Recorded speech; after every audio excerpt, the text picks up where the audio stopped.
Oh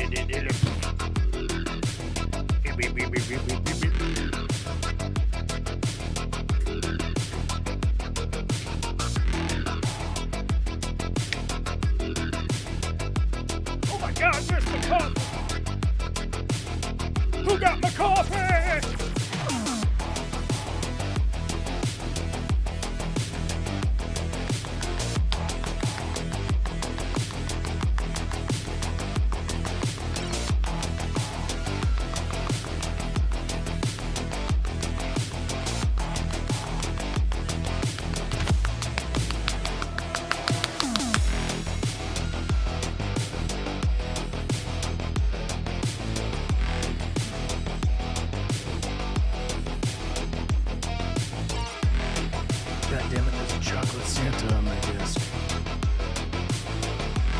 Chocolate Santa Claus.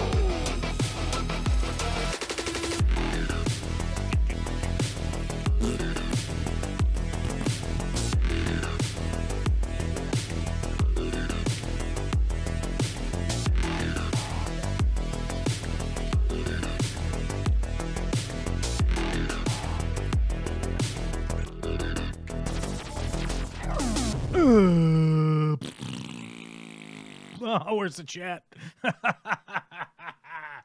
We go through all the trials and tribulations of changing the fucking lens on the camera, and then guess what? Chat don't load right out the gate. What the hell?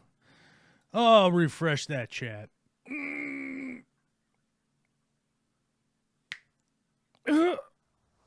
it gonna work? Oh, there it goes. Oh, it's so funny. The beginning of the show is so much fun, everybody. It's a great time where we talk about the chat disappearing.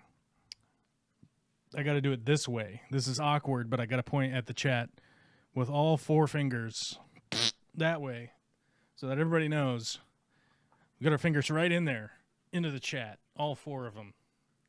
No thumb. Remember to tuck the thumb, guys. The thumb will put you in danger, so tuck the thumb. Right? Anyhow, what's up, everybody? It is Monday, the 3rd of February, 2025. And I know everybody's wondering at home. Everybody is at home wondering, is he wearing pants? Wouldn't you like to know? Wouldn't you like to know if I'm wearing pants? I am. It's that kind of day. It's been a busy, blustery, frozen kind of day out here where you have to wear pants or you'll freeze the tip of your penis off. The tip. Just the tip. It's frostbitey out there. Woke up this morning at 5:45 a.m. like I normally do so that I could punch the day in the mouth. And it is too cold to punch the day in the mouth. That early, there was no sun up yet. It was too cold.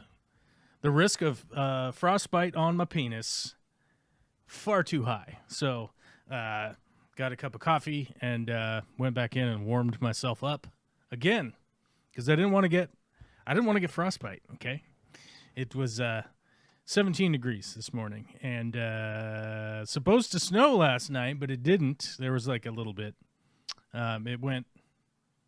It went right over our heads.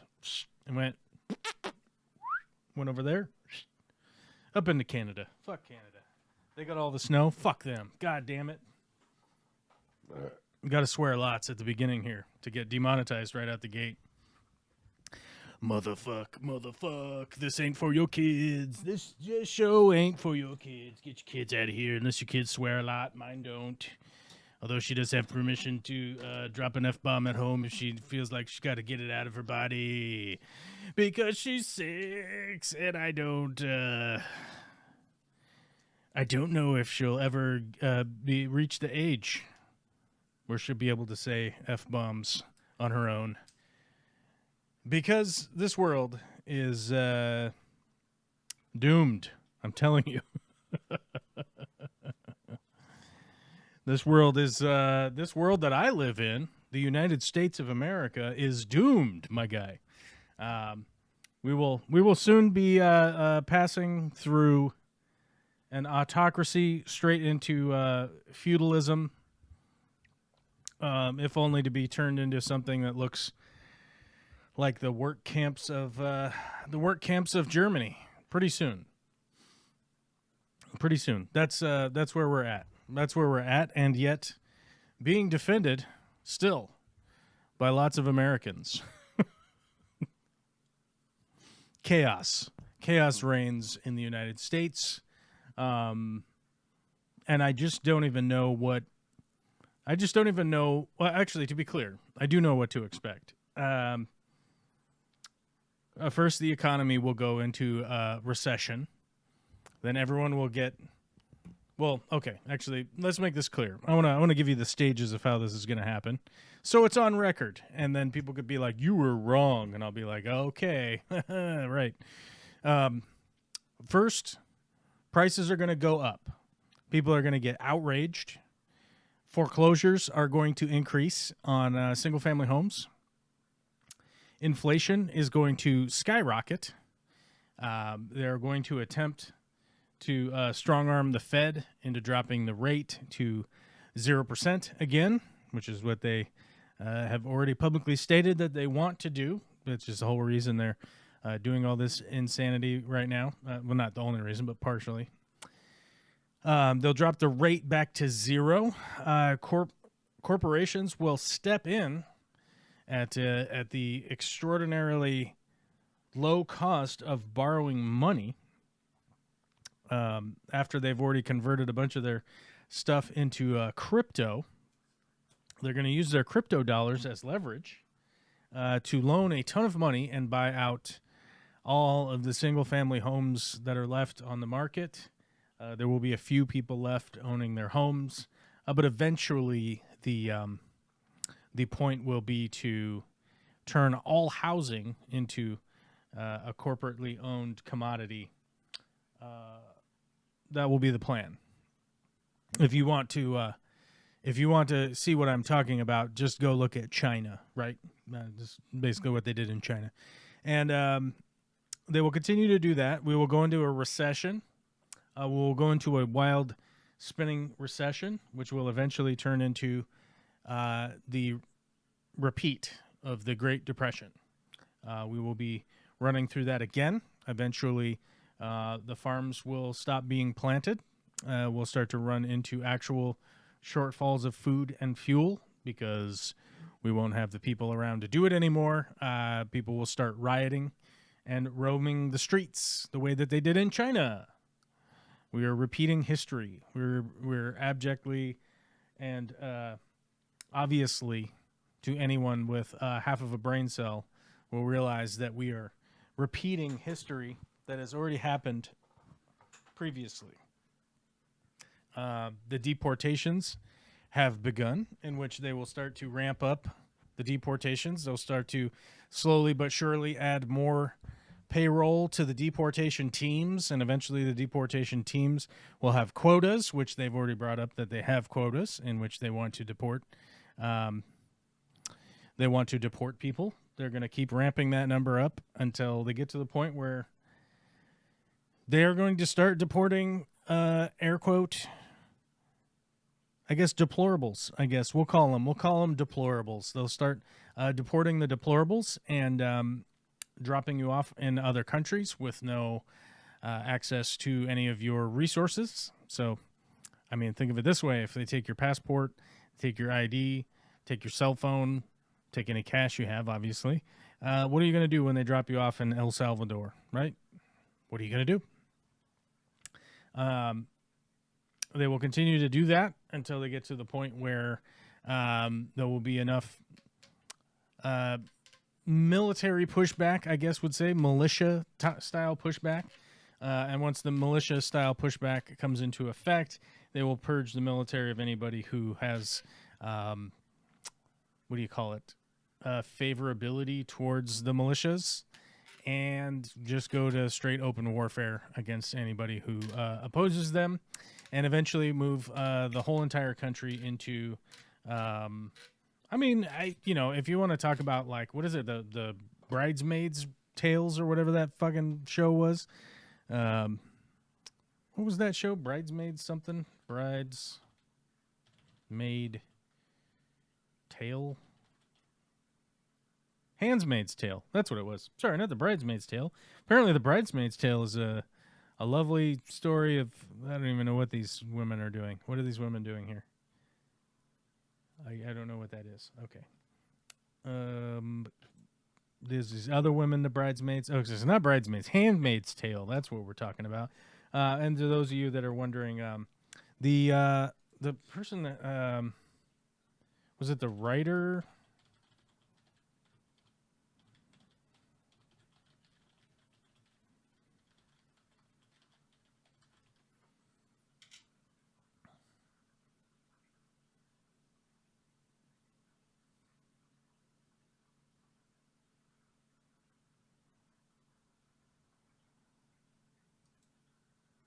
No, I don't think it was the writer. I think it was like the director.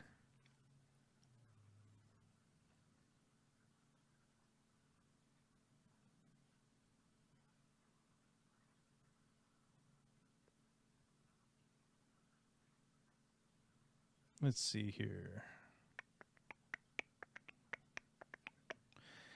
Yeah, it's not the writer. I think it was the director. Was it the director, producer?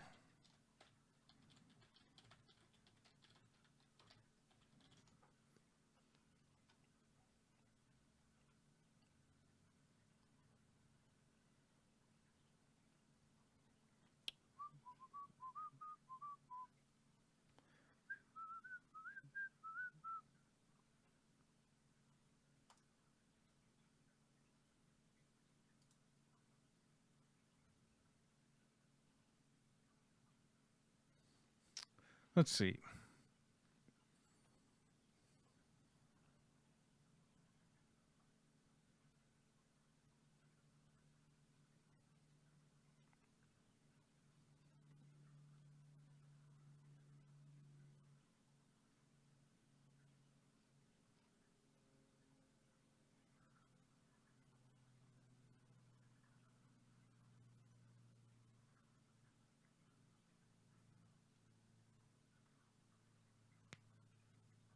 Who is watching?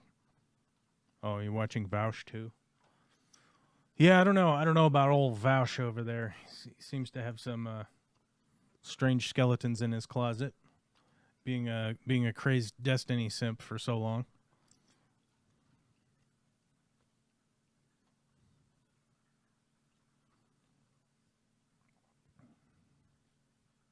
I was trying to remember there was somebody that was it produced The Handmaid's Tale? Was it the executive producer?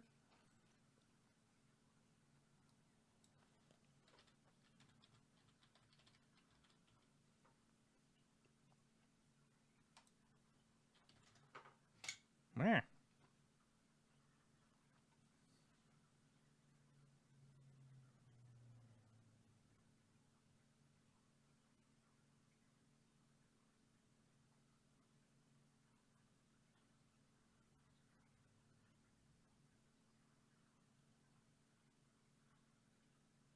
Let's see. Do.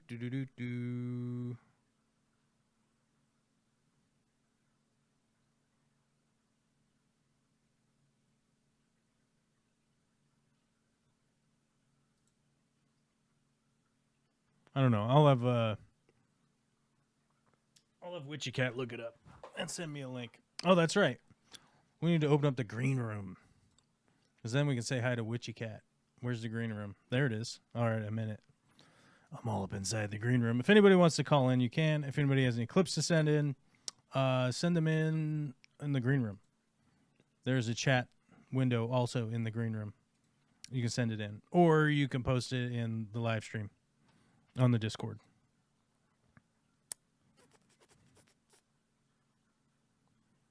I have some reservations about Vaush, too. He keeps calling the Dutch Germans, and we really don't like it. The Dutch are not Germans, and the Germans aren't Dutch. That's fucking insane. Even my family has a Danish background, and even I know that. YouTube's up to some hijinks. What hijinks? What hijinks are they up to? YouTube is up to hijinks? What hijinks? It's erasing things at random. Oh my fuck. Oh my god. Oh my god. I have the actual speaker turned up. Check, check. Mic check. Mic check. Mic check. Oh, I had you turned up a little bit. I know why. I was talking to none of your fucking business, and their mic was super quiet. May or may not have been recording something. What's YouTube up to? They're deleting what? What are they deleting? Just comments, and it seems sort of semi-random. What comments? I had posted that my town was going to die this week. Ooh, Jesus, I was loud. Anyway, sorry. I have you on in two places. And that got erased. Skogs posted something that was erased. Hold on, I need to turn myself down. I'll be right back. Hey, Joel, did YouTube erase my last comment for you? I don't know. Maybe. I have no fucking idea. I mean, we are in the dystopia. This is the beginning of the dystopia. So, like, deleted comments, probably. I mean, like, do we think Google's not in on it? You know? Like, fuck. They want billions of more dollars. Of course they're in on it, right? Let's see. Who was...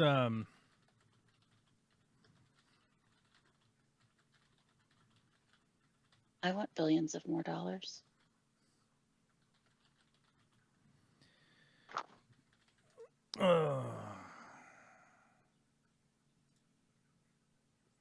Yeah, who was standing behind Trump? You've got Elon clearly favoring apartheid, overturning U.S. aid, has apparently accessed Social Security over the last week. Clearly, continually likes to think of himself as Tony Stark. He's clearly not Tony Stark. He is Lex Luthor, and he is trying to ruin the world. I mean, that's really what he's trying to do. Yep. I mean, over the last week, I listened to the Robert F. Kennedy hearings. Oh, Jesus. I listened to the Marco Rubio hearings. I listened to the Kash Patel. Who else did I listen to? I think that's about it. A few other ones, and it is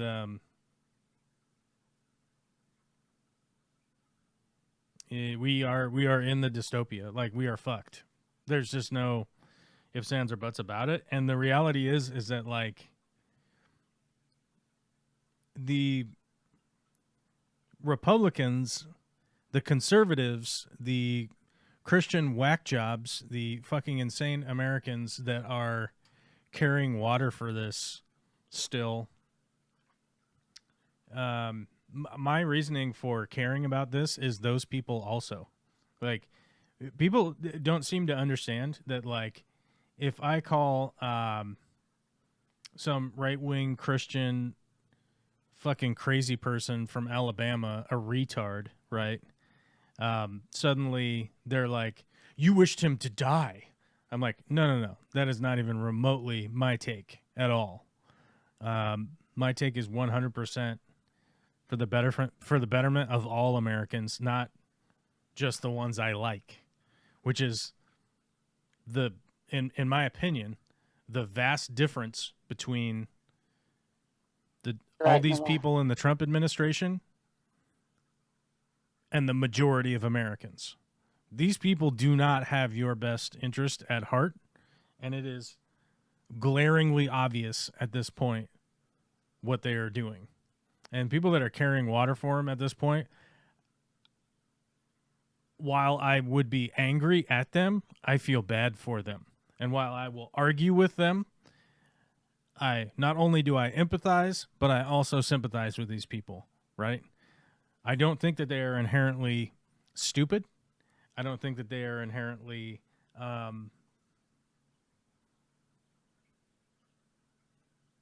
like malicious. There are a bunch of malicious ones. There are a bunch of stupid ones because there are a bunch of stupid people. And the funny thing is that a lot of those stupid people watch things like Jordan Peterson talking about Oh, there's a percentage of the population that's just inherently too stupid to exist within society, and you're like, Don't talk about yourself like that, sir. well, I don't think that's the case, but my point is that he is just sitting there promoting eugenics. And when I explain that to people, I go, Jordan Peterson is touting eugenics on his platform, and they just stare at me like, what? And I go, oh no, you're the people that he's talking about. The people that are not going to bother to learn something for themselves. They're not going to bother to actually research something themselves and then say, do your own research, right? The people that get tricked into flat earth are the exact same people that get tricked into thinking Jesus is real, right? They're the same people, right? People want to be a part of an in-group. People want to be part of a group of people that are like, hey, we all agree on this thing, right? And people will, people's brain, the human brain will make giant leaps to, I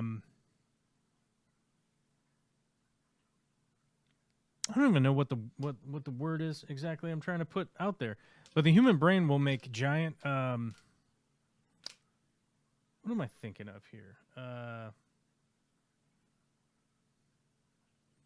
It'll accommodate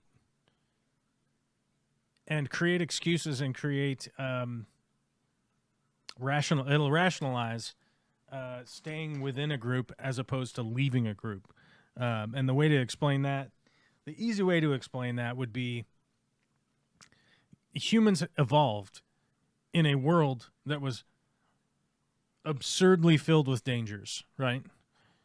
Microscopic organisms that would kill you, viruses that would kill you, lead in the paint, arsenic. Women used to wear arsenic makeup. Also, the men would wear arsenic-based makeup, right? And that's like recent history. We start to go back thousands of years. The shit gets insane on how dangerous the world was in comparison to what it is now. And we evolved to stay within a group because your life was literally on the line. Not even figuratively, right?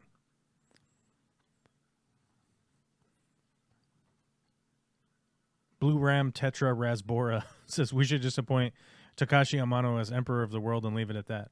Well, he's dead, so that would be problematic at best. Yeah, no, I certainly wouldn't do that. I certainly wouldn't appoint anybody to Emperor of the World. And the reason I would explain why that's a bad concept. Emperor of the World is a bad concept just from the standpoint of one person can't come up with the answer for everything. I can't come up with the answer for everything. I'm literally over here searching for words in a live stream that I did zero preparation for, other than clean my fish tank, change the lens on the camera, tidy up some bullshit in here because that's what I had. I had about 45 minutes to just tidy up. That's all the time I really had. I wish I would have had more time to research clips and things like that. I don't have a giant fan base that sends me tons of clips. I would like to. We meme you to death. We don't clip you to death. Okay, I'll accept official UN aquascaper. The United Nations won't exist pretty soon, so you wouldn't want to be appointed to that. I mean, for people to understand, the President of the United States and his little butt buddy, they space dock their little short dicks together at night, or have shut down U.S. aid, which is the portion of the U.S. government that helped bring down apartheid in South Africa. I've read many books on South Africa when I was a kid. What was that?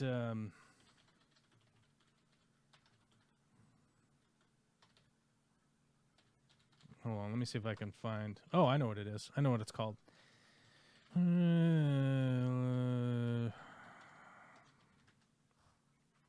This book. Let me see if I can find it. Let me see if I can find it on an Amazon link so we can get some Bezos money. Oh, hold on. Before we move on to anything else, if you have a lady in your life, and if you are a lady in your life, go ahead and click this Amazon link and go and buy a vibrator if you want. How about that? Federal Trade Commission says I got to tell you, if I post links in the comments and you click on them, I got to tell you, we make a commission. And I did. So there you go.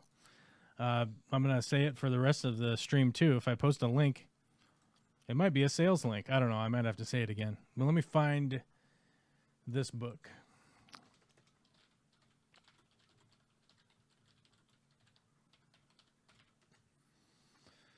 Oh, well, Amazon is fucking probably blocking me right now because I just linked a vibrator in the chat. Do.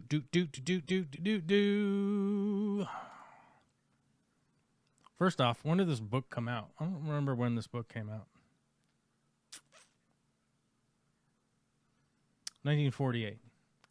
This book came out in 1948. It was republished in 1976 and 1993. And this is a... Where's my fucking link? Oh, there's the link. This book is called Cry, the Beloved Country. And Okay. I would recommend anybody and everybody to go to your local library. This fucking piece of shit. I would recommend you first go to your local library and see if they have this book. If they have this book, I would like you to read it. If they don't have this book, there's a link right there where you can get the audiobook, the Kindle, the hardcover, or the paperback. I don't know, you fucking earn points, apparently. I don't know. I guess you earn points on Amazon now to sell your soul to Bezos. But I would start with reading this book. This book gives you... and I would say that if you're American or European, right? This isn't a white, black, brown, Asian, whatever. If you want to have the beginning of an inkling of an understanding of the history of South Africa, this is a perfect jump-off point. This is a perfect point for you to read and begin probably reading some other books. After that, if you want, I'll recommend some different books. But I would 100% start with Cry, the Beloved Country. And it will give you just a glimpse into South Africa, right? Then you're going to end up fast forwarding to modern day times. If you want to jump into something in really modern day times, you might not like Trevor Noah. You really might not. You really might not like Trevor Noah. And frankly, I don't care if you don't like Trevor Noah or whatever. But if you want to learn some of the modern day take, Trevor Noah would be a good spot to start 100% and start to understand why it is fundamentally insane how Elon Musk, a white child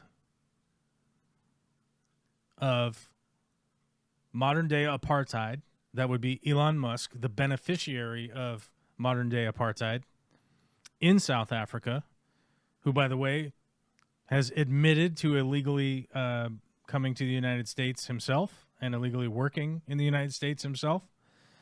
And has overturned he's gotten rid of U.S. aid. U.S. aid is essentially what has been touted as what helped to eliminate apartheid in South Africa. In January 2025, President Donald Trump ordered a near total freeze on all foreign aid. Several days later, Secretary of State Marco Rubio issued a waiver for humanitarian aid. Despite the waiver, there was still much confusion about what agencies should do. On January 27, 2025, the agency's official government website was shut down. On February 3rd, Elon Musk announced in an X Spaces conversation that he and Trump were in the process of shutting down U.S. aid. This dipshittery and tomfoolery is fucking beyond the pale, right? It is beyond the pale of just how fucking mask off this bullshit is. This bullshit is somebody openly telling you what they're about. And this is fucking disgusting. It's fucking disgusting. Meanwhile, the other day, hold on, I would have to get the quote of the U.S. the press secretary. I have to find it real quick here. The U.S. press secretary in a press conference about the fact that there was a horrific fucking plane crash where 65 people died or 60 something people died out of Kansas or whatever, wherever they're from, said, when you're flying with your loved ones, do you pray that your airplane lands safely and gets you to your destination, or do you pray that the pilot has a certain skin color? I think we all know the answer, right? While this lady is sitting around touting this fucking nonsense as the U.S. press secretary, right? So ugly. Ugly. It's out of her fucking mind, and these people are out of their goddamn minds. And the reality is that like a big part of why they're doing this is to create the utter confusion. The people that are in there don't even know what the fuck they're doing. They don't even know what's going on. They don't know what's happening. Are you trying to tell me that Pete Hegseth somehow, after being fucking Fox News anchor, being drunk off of his ass for the last 20 years, suddenly understands how to run 2 million employees? Is that what that's what they're trying to say? That's what they're trying to tell us. They're trying to say this guy is qualified to figure out how to run a 2 million person agency. It's fucking nonsense, but it's all by design. It's all by design to make this so categorically confusing for even the people that are in it. They don't even know what's going on. Exactly. Nickam says, I'm a sweet... What's that? I was to say, the more chaos, the more you can get away with. Yeah, the more chaos, the more they can get away with. Launching the Trump coin, fucking fundamentally insane. Launching these tariffs today, fundamentally insane. It will be it's by design to collapse the United States. I mean, that's the whole point. The whole point is they know that they'll be able to extract funds and resources out of it, that they will be unaffected. There was recently a report on... I have to close some of these windows, otherwise my computer starts to freak out. You'll run out of memory.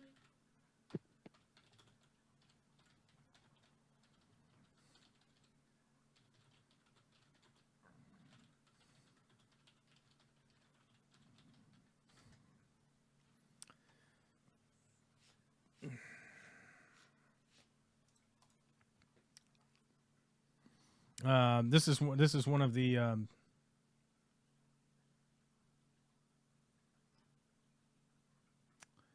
first Trump administration imposed nearly $80 billion worth of new taxes on Americans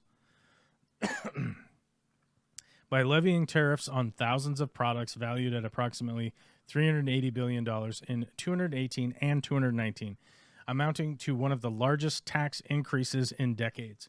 And this is fundamentally what people do not fucking understand that are Trump fans. Tariffs placed on other countries on goods that are brought into the United States is a tax on the U.S. consumer. Who is the U.S. consumer? You and me, buddy. You and me. It's you and me, the people at the bottom here with a regular shirt on, with a regular fucking job, with a regular car, with a regular house, with a regular kid, with all that regular shit going on, whatever you want to call it. This is a tax on us. This is not a tax on companies. This is not a tax on other countries. This is a tax on the United States citizens and even non-citizens here are paying more for goods.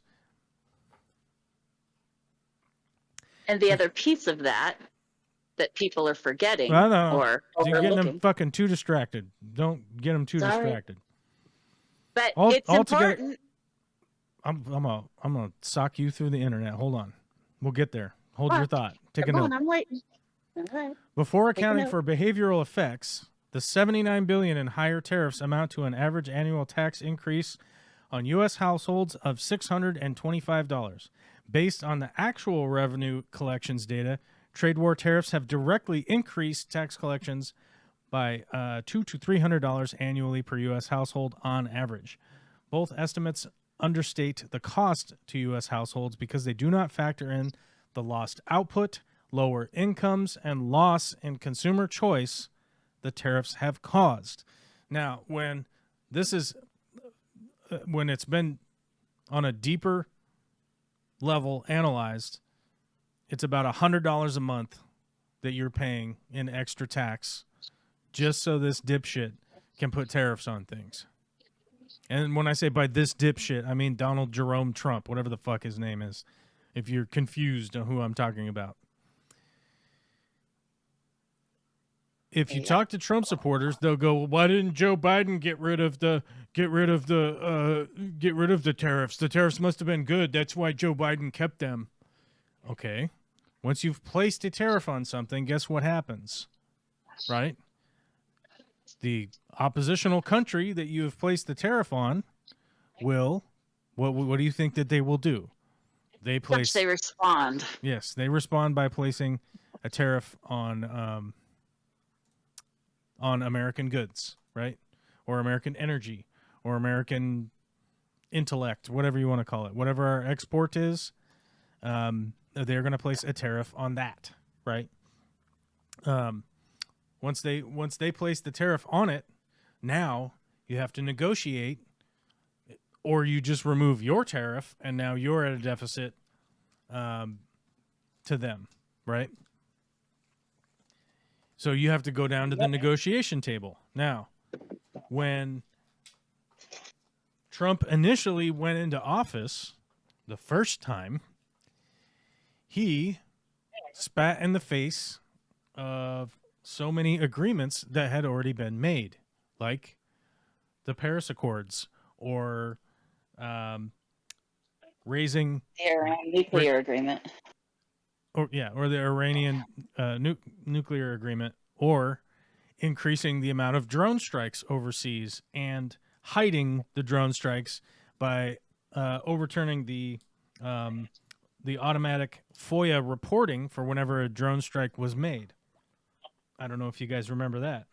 Or starting up the production of landmines are all perfect examples of the types of things that the United States government previously had agreed with other countries that we're not going to do that, or we're in agreement for the future.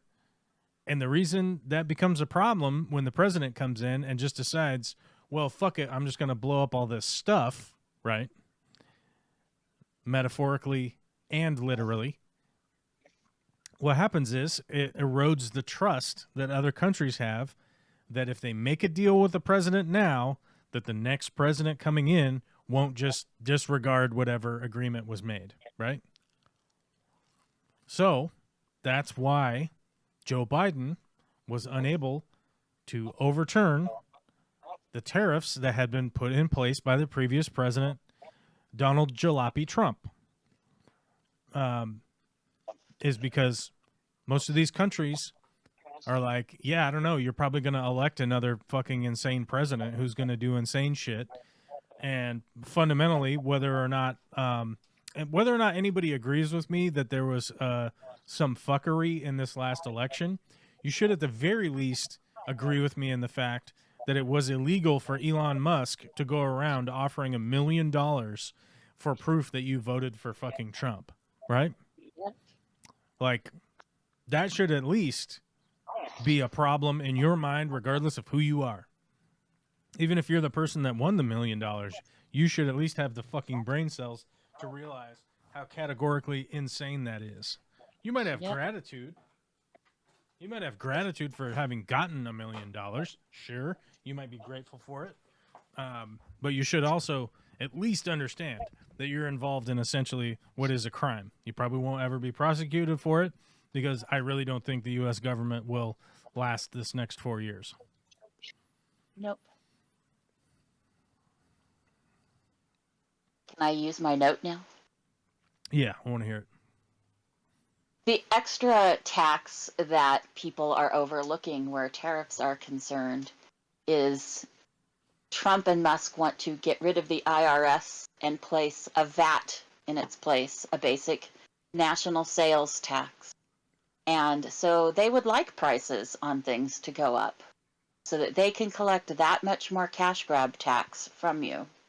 It sounds awesome to not have to pay, you know, the taxes and go through your whole IRS, et cetera, yearly and the rest of it. But the answer to that is they're making as much of a money grab as they can while it lasts.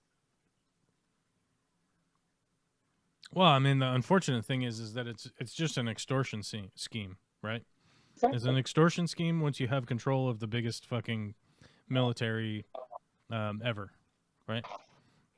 Yeah. Because realistically, we all know that like no one can really force you to do anything until they have the ability to essentially tell you that they're going to punish you for not doing whatever it is that they want, that they're asking you to do, right? Right. If you ask me to, well, actually, here's a good scenario that goes along with the Handmaid's Tale, right? If you're like a guy and you want to have sex with somebody, right? And they're like, "No, I don't want to have sex with you. I'm not interested in that." But you're like really interested in it. And you decide, "Oh, hey, well, I'm going to just make this person have sex with me." How would you possibly go about doing that? You know, you generally like just force them. You force them through some sort of threat, right? And the threat would be generally violence, right? And if you want an example of violence, and a perfect example of violence where you're not really like necessarily doing anything, you just lock somebody into a cage, right? You just put them in there. Yeah. And then you don't let them out of the cage. And people say like, well, that's not really violent. And you're like, I can't really think of anything more violent than that. Like restricting your access to anything ever throughout 24 hours out of the day. That's why it's called jail and people don't like it.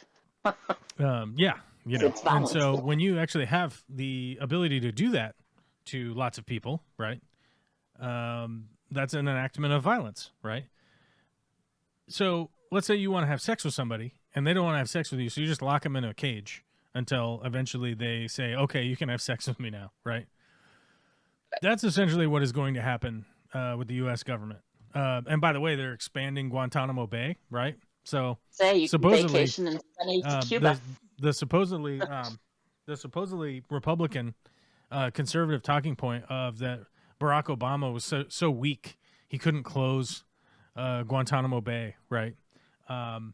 Well, your new president, your new representative, the guy who's representing you is expanding Guantanamo Bay. What is he saying? Like 60,000 more beds? I thought it was 41,000, but yeah, 60,000 would fit. And by the way, we're not saying we're not sending kids and women there. We might just as well. No big deal. There was a question about whether it was all going to be all those violent criminals that they're now catching and releasing back into the population. Right. Because that's happening now. All these criminals that they're sweeping up in those quotas,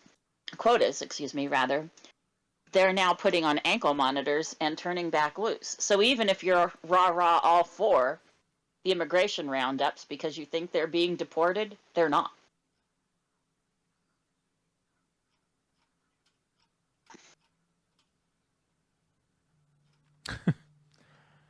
So the presidential website doesn't work properly anymore because they probably fired everybody.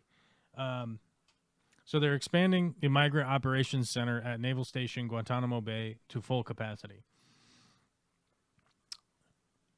Memorandum for the Secretary of Defense to the Secretary of Homeland Security. I hereby direct the Secretary of Defense and the Secretary of Homeland Security to take all appropriate actions to expand the Migrant Operations Center at Naval Station Guantanamo Bay to full capacity to provide additional detention space for high-priority criminal aliens unlawfully present in the United States, and to address attendant immigration enforcement needs identified by the Department of Defense and the Department of Homeland Security. This memorandum is issued in order to halt the border invasion, dismantle criminal cartels, and restore national sovereignty. This memorandum is not intended to and does not create any right or benefit, substantive or procedural, enforceable at law or in equity by any party against the United States, its departments, agencies, or entities, its officers, employees, or agents, or any other person. That's all it is. It's not even signed by anybody. But welcome to how good our presidential website is now.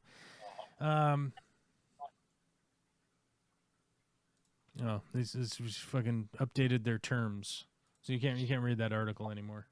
They've updated their terms. Our terms are no transparency, fuck off. Right. Thank you for reading this update. In all, 1,000 active duty troops will help bolster the base to assist in Trump's crackdown on illegal immigration. So we've sent at least 1,000 soldiers overseas. What are we doing? We're sending them overseas. What's going on? The regular talking point of having to close down Guantanamo Bay is now completely out the window because they're expanding Guantanamo Bay to full capacity. Like fucking insane. And yet the fucking every insane Republican person will just try to whitewash this as he's keeping us safe. Oh, okay. Got it. Only the criminals. Only the bad Only people. the cartel eminent. Only the yes. bad people are going to go. That's right. How long, though, until you are deemed a criminal for whatever? It's going to come in the form, by the way, of sympathizer. That's going to be the term that gets Americans put into things. A Hamas sympathizer, or a cartel sympathizer, or a soon liberal sympathizer. The way that Musk is moving through and asking people requiring people to say who they voted for in the last election, and requiring people to sign, which I thought, I could have sworn growing up I was taught that it's illegal to fire someone based on how they voted. I might be wrong on that, but I could have sworn that was the case. Oh, the Constitution's gone. You can't argue constitutionality at this point. It's gone. It's fucking gone, dude. My bad. Good point. Yeah, but yeah, they don't care. These motherfuckers do not care about the Constitution. They don't care about law. They don't care about any of this. It's a masquerade. It's just literally they're masquerading like, look, I'm using the legal speak. Look at me go. The only reason that they're doing that, they're just masquerading to act like, oh, what we're doing is legal. It's totally legal. Look at it. They're just doing that now because they're afraid that they'll probably get what's the, how do you, hold on. Let me look this up. You gotta give me more. I gotta look up the definition. I was gonna say, I'd help if I knew what you were trying to say. Oh, no, I'm looking it up. I'm looking up the definition. Sorry, if you take nothing else from this live stream, research Do your damn research. Not Here you you go. personally, but people. Here you go. It's called murder by sudden or secret attack, often for political reasons. The act or an instance of assassinating someone, such as a prominent political leader, like the assassination of Abraham Lincoln. That's basically the only thing that's motivating them right now. Is the fear of that. I would honestly say, after that insane tragedy of the Luigi kid shooting that guy, allegedly, Right. they're clearly on edge. That it's going to be like it's going to be Ronald Reagan 2, Electric Boogaloo. This time it's this. This time whole it's for real. Yeah. I mean, that's the only thing that's really like got them freaked out right now. And eventually, like, everyone will just be beaten into submission, so it won't matter, realistically. As a Canadian, I would gladly single-handedly stop the fentanyl trade coming from my country if Trump had a sweet Iwagumi set up in the White House. I mean, I could respect having an Iwagumi, right, like in the White House.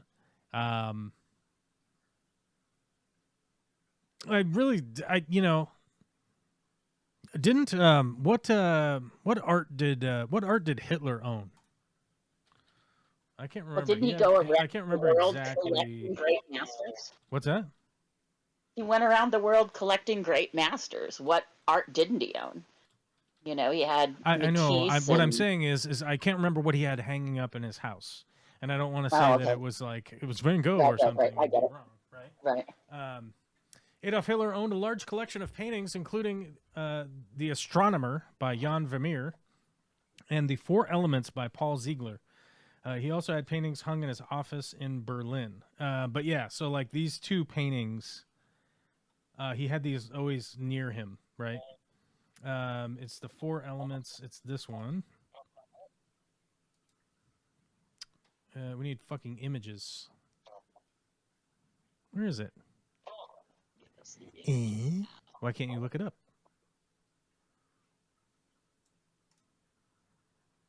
Are there not images of it? Oh, I guess I don't know the.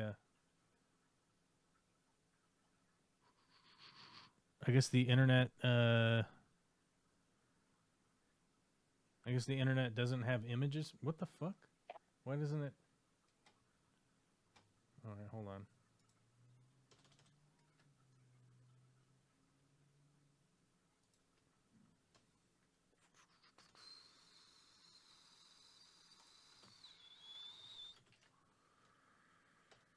Oh, there it is. Oh, that's right, Eustace. That's right. I can't remember his fucking... where is it?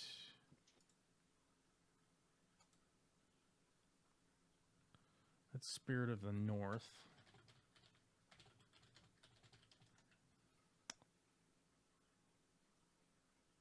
Is it this one? I can't remember. I can't even remember it. I mean, I figured we would just get like the example of it.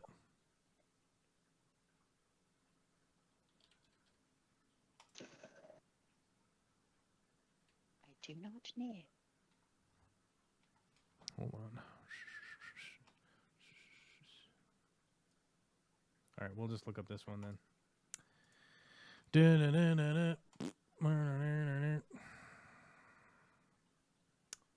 Where's the actual... Is this the one? This is the one, right?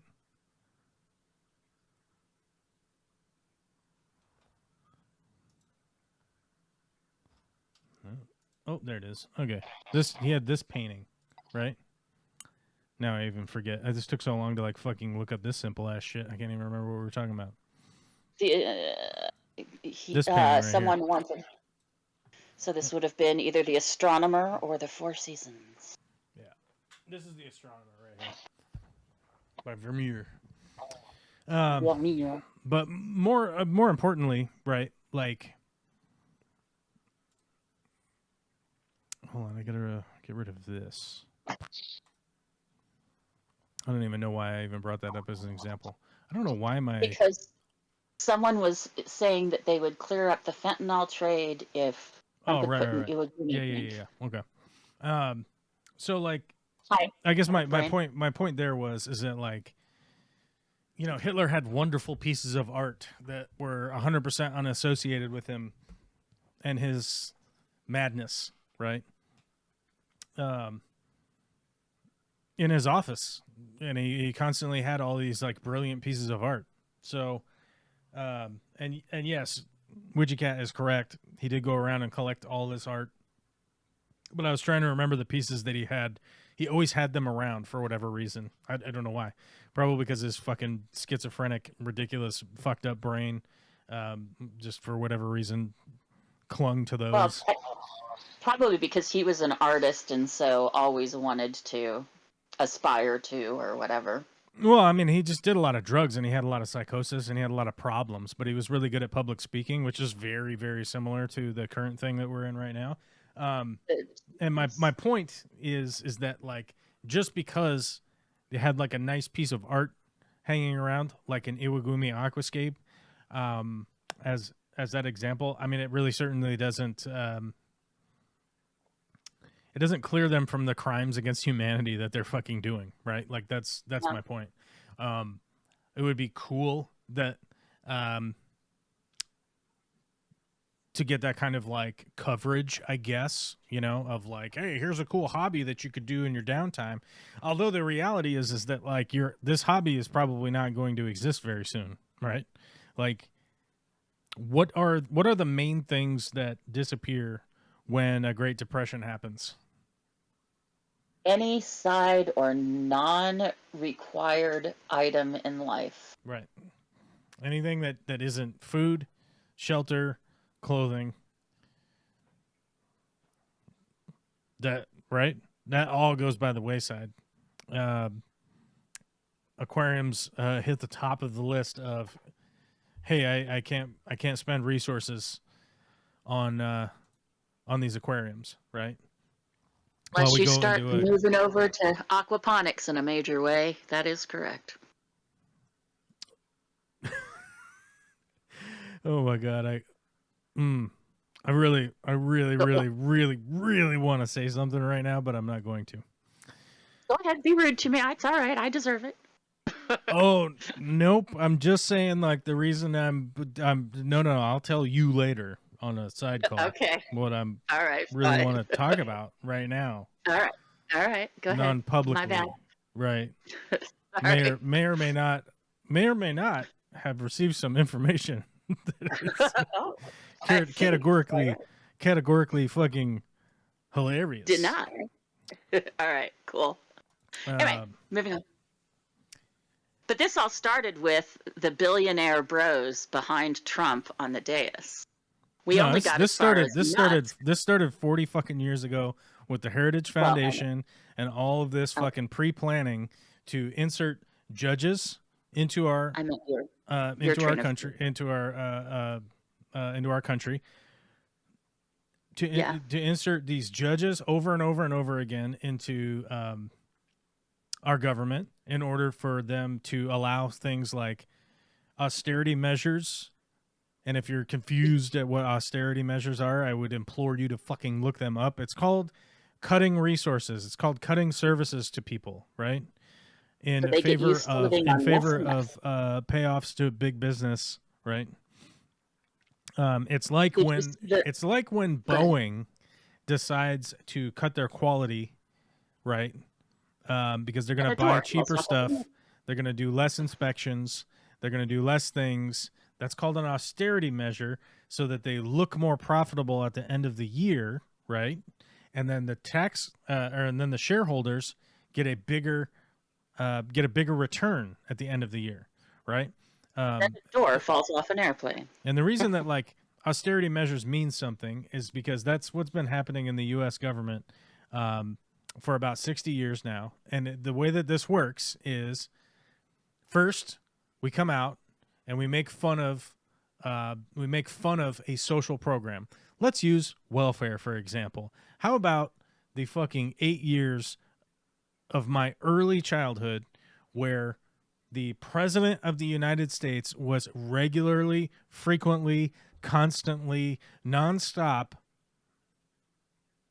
criticizing, making fun of, scapegoating, and what's the other word I'm looking for? There's another word.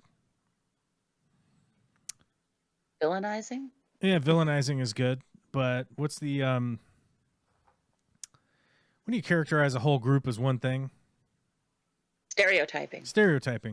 Stereotyping all welfare recipients as the welfare queen, which is surprisingly enough a fucking WWF when it used to be WWF, and now it's WWE wrestler, who strangely enough was black. And by the way, like if people think, I remember that somebody was saying that like at times I say things that a younger generation gets super pissed about, right? Like if I say retarded. And recently somebody sent me a clip of sitcoms from the 90s of just how many times they said retarded throughout the 90s when I was watching sitcoms because I was a fucking teenager. And it was nonstop, and it's in my brain. It's a brain worm that is in there, and I am not talking about the mentally disabled people. As a matter of fact, I spent an hour of my day yesterday working with a mentally disabled teenager to help teach him some handyman skills, would be the easy way to explain it. Woodworking stuff. Show him some tools and some things. Who is a very nice kid in the neighborhood. He constantly walks by and always says hi, and he's always interested in things. I would never call him retarded. I would call Donald Trump retarded for sure.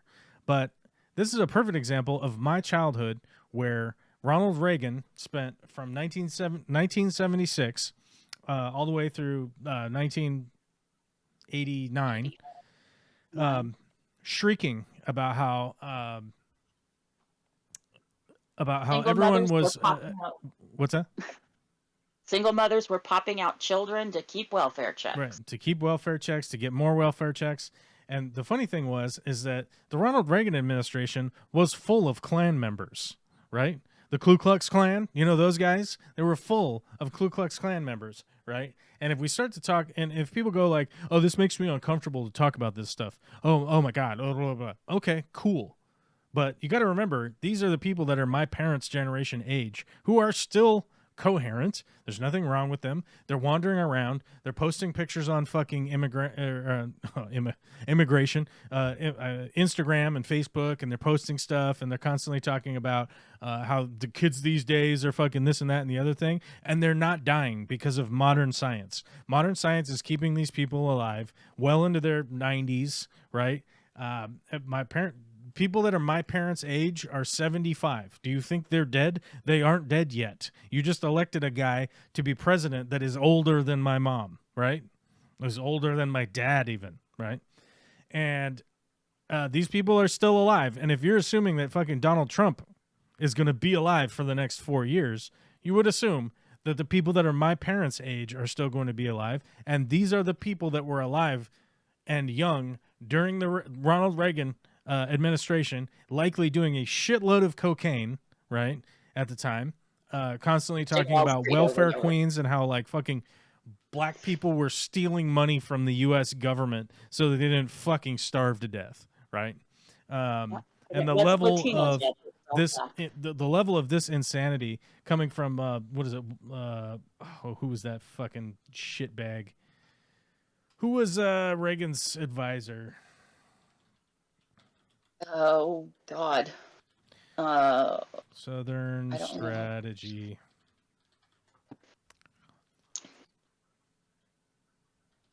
There was Newt at that point. There was. Nope. Oh, what the hell was nope, that other not guy's Newt name? Gingrich.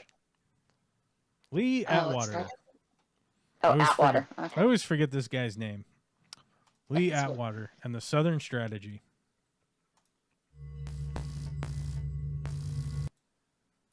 Where does he say it? Approach that issue as, here it is. As a statistician or a political scientist, or no, as a psychologist, which I'm not. is how abstract you handle the race thing. In other words, you start out, and now y'all aren't quoting me on this. You start out in 1954 by saying nigger, nigger, nigger. By 1968, you can't say nigger. That hurts you, backfires. So you say stuff like forced busing, states' rights, and all that stuff. And you're getting so abstract now. You're talking about cutting taxes, and all of these things you're talking about are totally economic things. And the byproduct of them is blacks get hurt worse than whites. And subconsciously, maybe that is part Here's of the it. quote. I'm not saying that, but And I'm not going to saying say that if it what is he getting just said. But you start out in 1954 by saying N-word, N-word, N-word. By 1968, you can't say the N-word anymore. That hurts you. It backfires.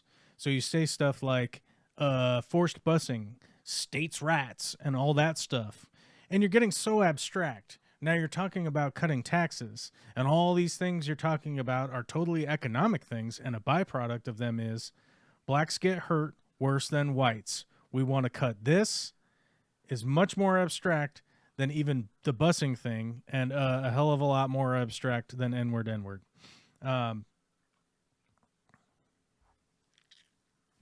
This is the problem, fundamentally, is that this has been going on for the better part of, 200 years, but at least 60 years from the presidential level, right?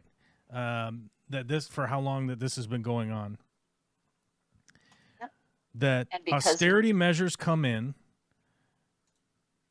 where they say, well, we need to cut all these programs that people are, they're taking advantage, they're stealing the money, and they're being lazy, right? Lazy. And go out and get a job.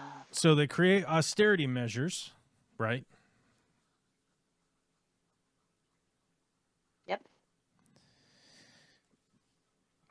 They create austerity measures, so then the program doesn't work very well. They cut the funding to the program. Then the program doesn't work very well. Then they go on TV and tell you about how the program doesn't work very well. And then because the program doesn't work very well because they cut the funding to it, we need to get rid of it, right? Because at all of these points are people that tell them, you can't do this. Stop.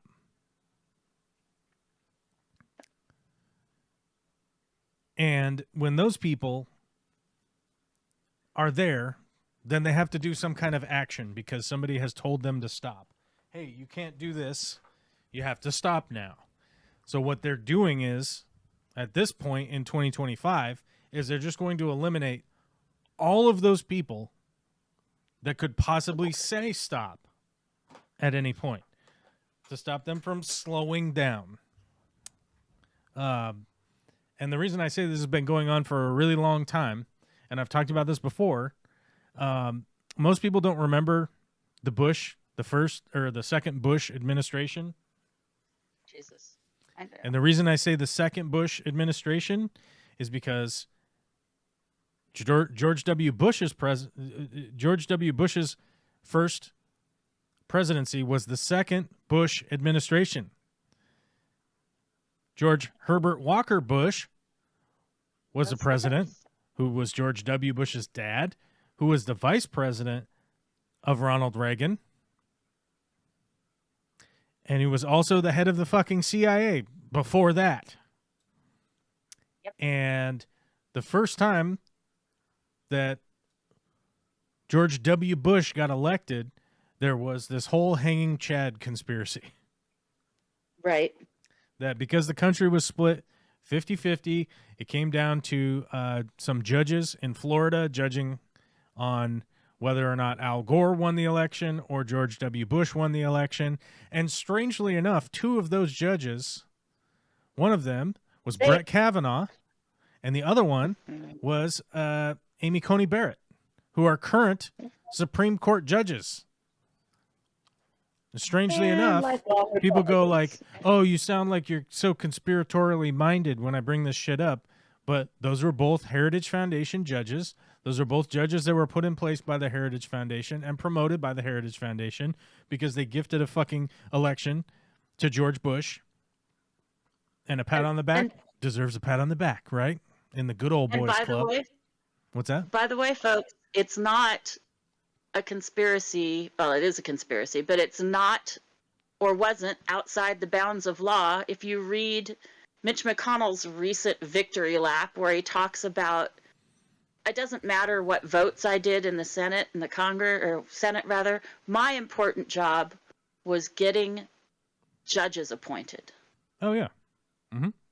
He literally says that. That was my important job. I wasn't there to do all the rest of it. It will and should always be about our putting judges in place. And those two are prime shining examples.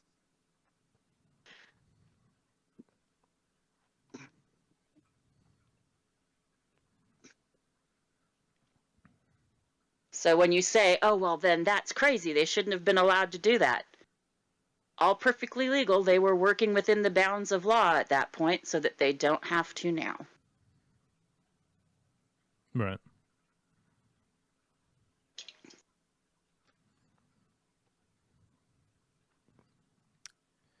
I got a little freaked out for a second. Oh, it must have been from you, Joel, right? My Bluetooth speakers are picking up some station talking about states' rights. Yeah, I was playing a clip from Lee Atwater, who was essentially a fucking Ku Klux Klan member, who was the main advisor for Ronald Reagan's Southern strategy. If you don't understand what the Southern strategy is, I don't know how many fucking 40-year-old air quote conservatives I've talked to who go, but the Democrats were the ones that did this back when Abraham Lincoln was president. Okay. What? And it was the Republicans that got the civil rights movement put through. The Right. Southern ones, even. I know. Do you want to know? Do you want to know the answer to that statement? Please give it, or your variant thereof. If there was a political party, or if Abraham Lincoln was alive today, what political party do you think he would be in? I'm gonna guess Democrats. He would be in the Democrats. Do you know why? Because the Democrats switched in the fucking 60s. If I don't know how many times I've had to fucking talk about this on the goddamn internet before. I should be way more popular for having talked about this kind of fucking bullshit. But if anybody remembers, the political parties switched in the 60s because of the fucking civil rights. Okay? Do you guys, do any of you people know where the filibuster came from? Mm.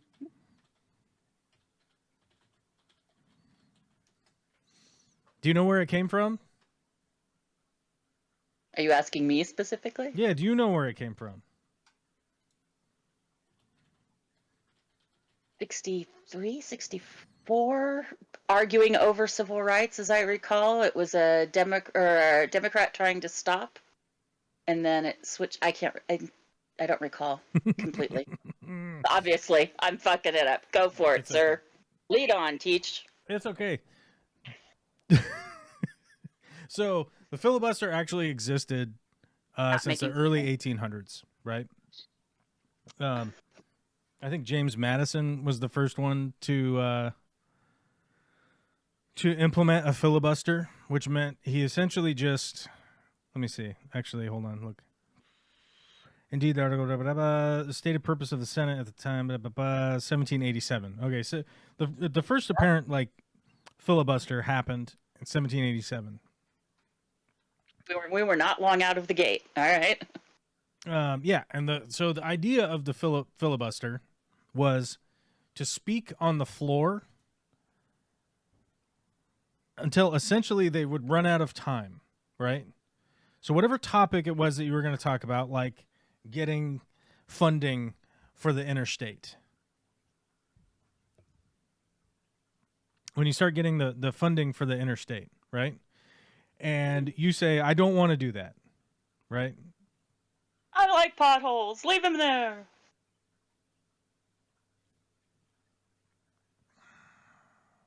And you don't want to give funding, and so you decide, well, I'm going to get up and I'm going to talk about why I don't want to give funding. And when the hearing is happening and you say, by, a 8:30 or something, the day's going to adjourn, right? That the day is going to adjourn and you're not going to vote. The vote will get pushed till tomorrow. So essentially what would happen is that you would go up, you would just talk until 8:30 would roll around, right? And then they would just adjourn for the day and say, hey, we'll be back tomorrow, right? Now, if you were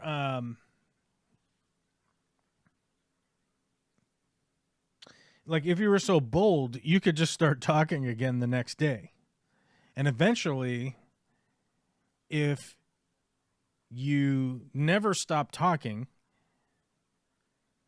it would be 8:30 again, right? And they would just adjourn for the day. That was the idea behind it. No one had ever done it. No one had ever done it before. And at certain times, people would go up and filibuster for an hour or two to sort of delay the thing. Hold on, I got to mute myself. Oh, were you feeding back? Sorry. You talk, Witchy Cat. I got to mute myself. All right. Joel has muted himself. Even he is offended by his commentary at this time. No, he's not. He's just being quiet for some other purpose.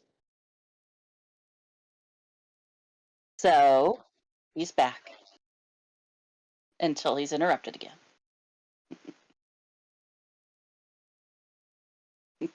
Have your turn. Bye-bye.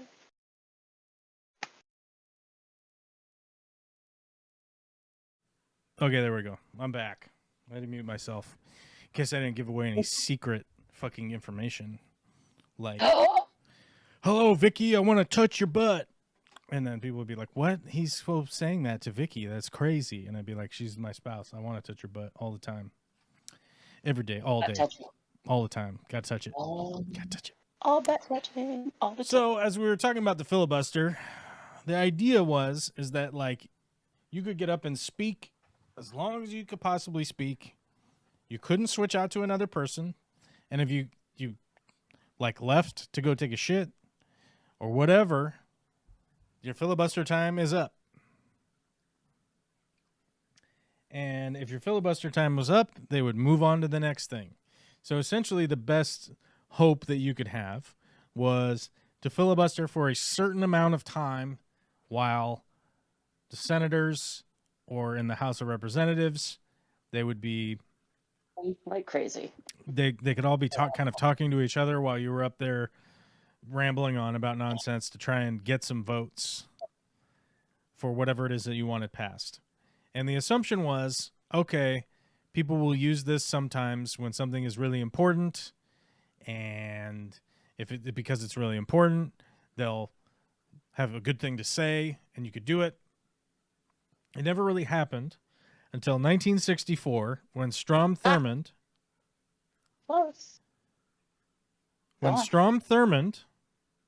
a known Democrat, went up with Robert Byrd, William Fulbright, and Sam Ervin, and Strom Thurmond went up and filibustered for 24 hours. Because men can hide jars in the lectern. And he pissed in jars and whatnot while he was up there. So he filibustered in 1957. 57 or 64? The Civil Rights Act was in 1957. He filibustered it for 24 hours. This is when the beginning of the Southern strategy started.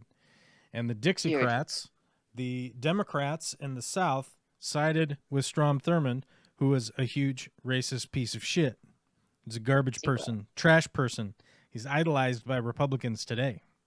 So go ahead and ask me who's who in this political debacle that we have going on in this country. When the switch happened, the Democrats of the South became Republicans. They all switched party and decided to become Republicans because the Republicans offered, hey, we'll continue to battle against civil rights if you guys become Republican. And that's when the South changed from being Democrats to changed into being Republicans. Yep. And that's not that long ago. It's 70 years ago. Okay. There was a smaller shift like that over this most recent election. It was just too small to make the difference. Or at least on the Branton. voting scale. Branton. I'm sorry? All right. First time seeing that name here. Who's Branton? I don't know. Branton Lightcap. All right. Oh, hi. First time here. What's up? Okay. Oh, hey, what's up? You did. Good, Nice to see you. Welcome. Welcome to the stream.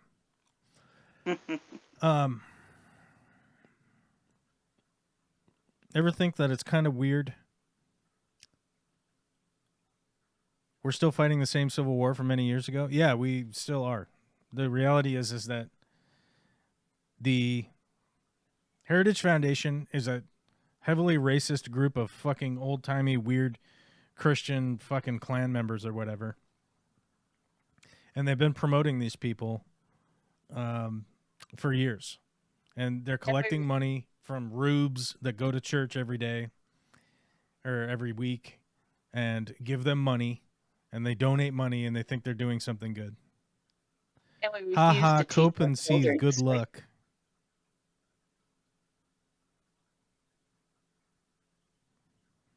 Ha ha, cope and seethe. Good luck with that. You should move out of the country. That'll show everyone. Oh, wait, you won't because you never really watched your content. Now you know, rambling nonsense. Okay. Is that Iggy again? It's some fucking dipshit that can't even fucking... I'm not watching the chat, so I'm like, where did that come from? He can't even type in his fucking grammar. Go back to school, you fucking asshole. Well, anyhow, and so Strom Thurmond, in order to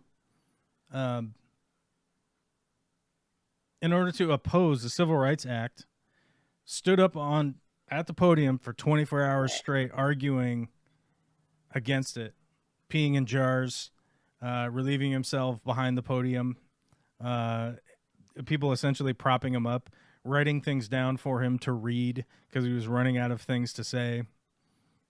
And that's when the Republican Party brought in all of the racist Democrats of the South, and they switched over to being Republicans. our little Klansmen.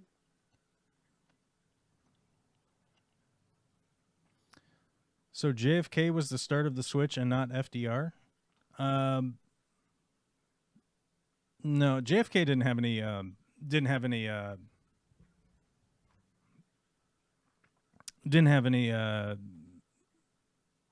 no. Right-leaning switch. Yeah, I mean, I don't want to get into it. I don't want to get into it right now. I don't have a lot of time to ramble on about JFK and whatnot. FDR's plan wasn't race-based. FDR was focused on the economy, and as such, he doesn't really get looked at in that same aspect as later presidents do. So. Yeah, I mean, but the problem is that, like, as much as I idolize FDR, trying to the GI Bill that they introduced. The GI Bill that they introduced. Yeah, he signed the GI Bill of Rights, also known as the Servicemen's Readjustment Act of 1944. The bill was designed to help World War II veterans adjust to civilian life. Now, one of the big problems is that this never got applied to a lot of the black service members.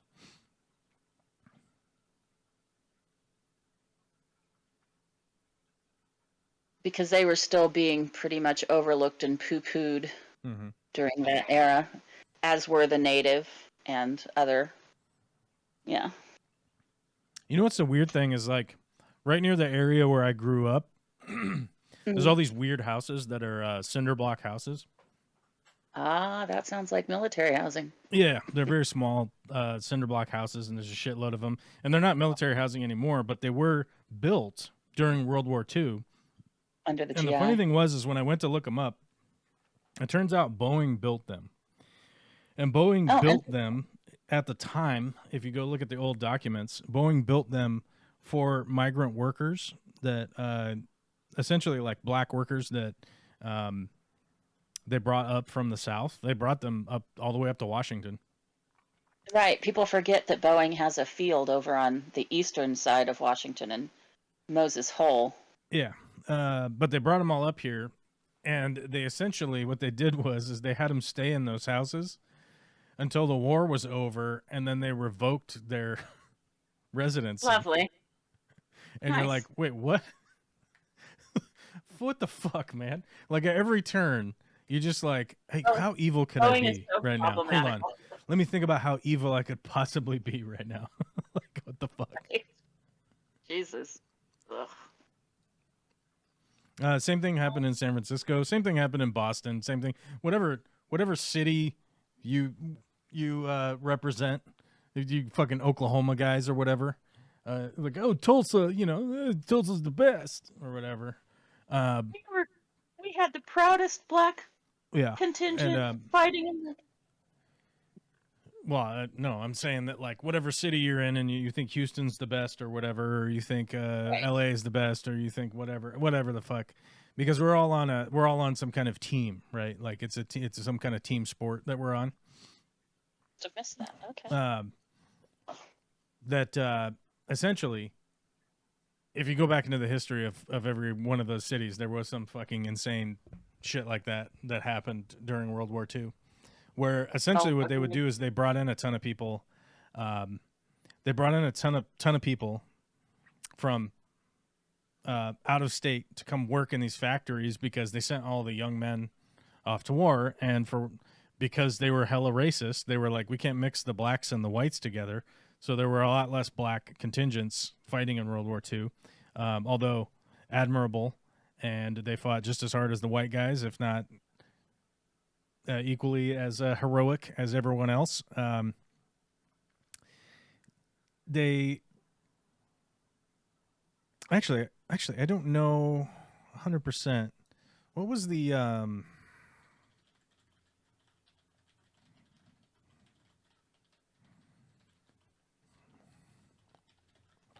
can't remember what the ratio was. Yeah, 9-1.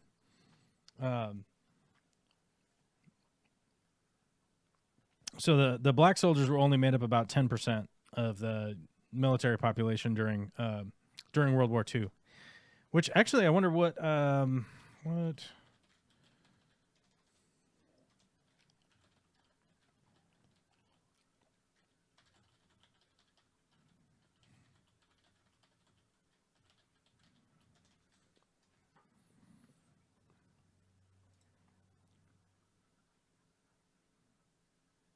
Oh, it's more than doubled. 21% now. So during World War II, the soldiers that were black were about 10%. Nowadays, it's 21% of the U.S. military is black.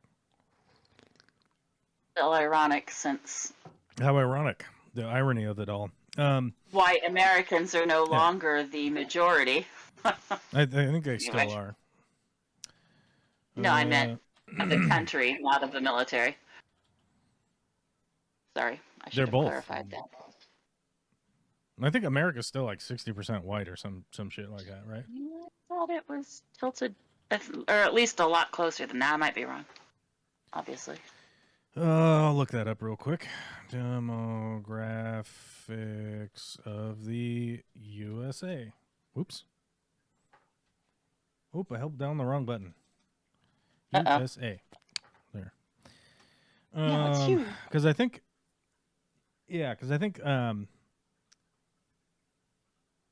the black population is like 17%, right? U.S. Census Bureau. Here we go. White alone percent is 75%.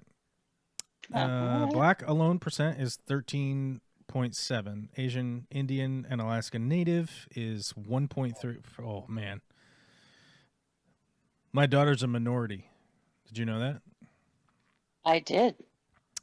But Native Hawaiian and other Pacific, 0.3%. Hispanic Latino, 19%. White alone, not Hispanic or Latino percent, 58.4. Why is that white alone percent, white alone, not Hispanic or Latino percent? I don't know why those are two things, but because they lumped it. Yeah, that's why. That was what I was thinking was so much closer. But... I mean, 75 or 58 was it 59%? Yeah.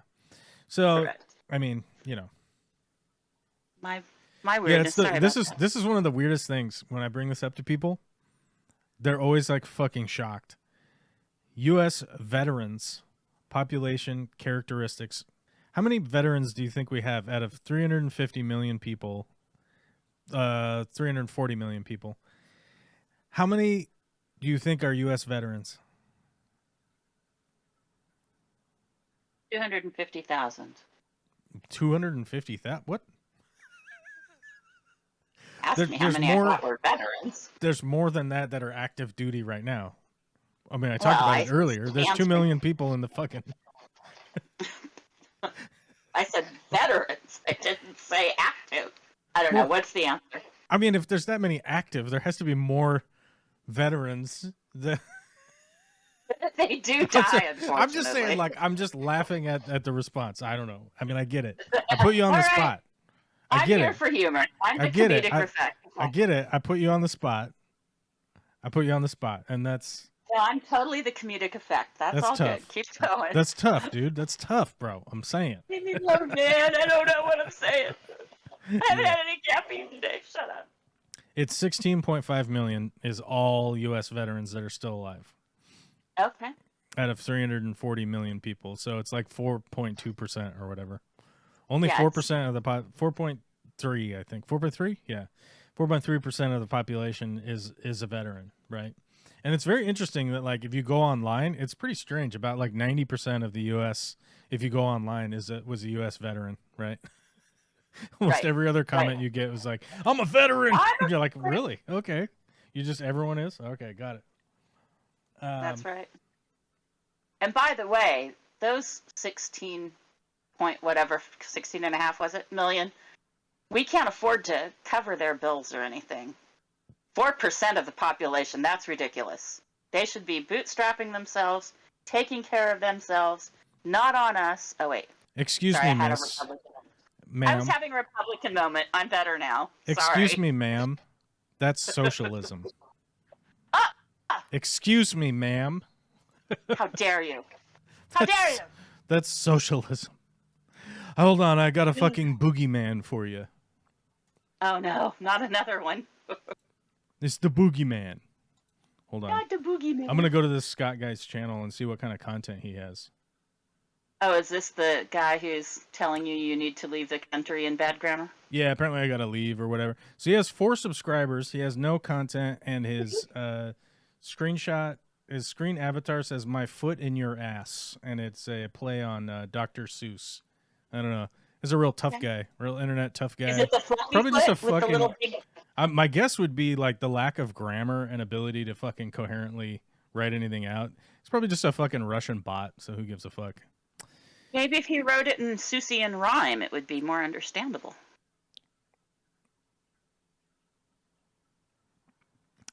Quinn Golly says, Republicans for businesses, Democrats for workers. You pick which party you disagree with the most. I would agree with the statement there, but the problem is that Republicans for business is actually not a solid way to explain it.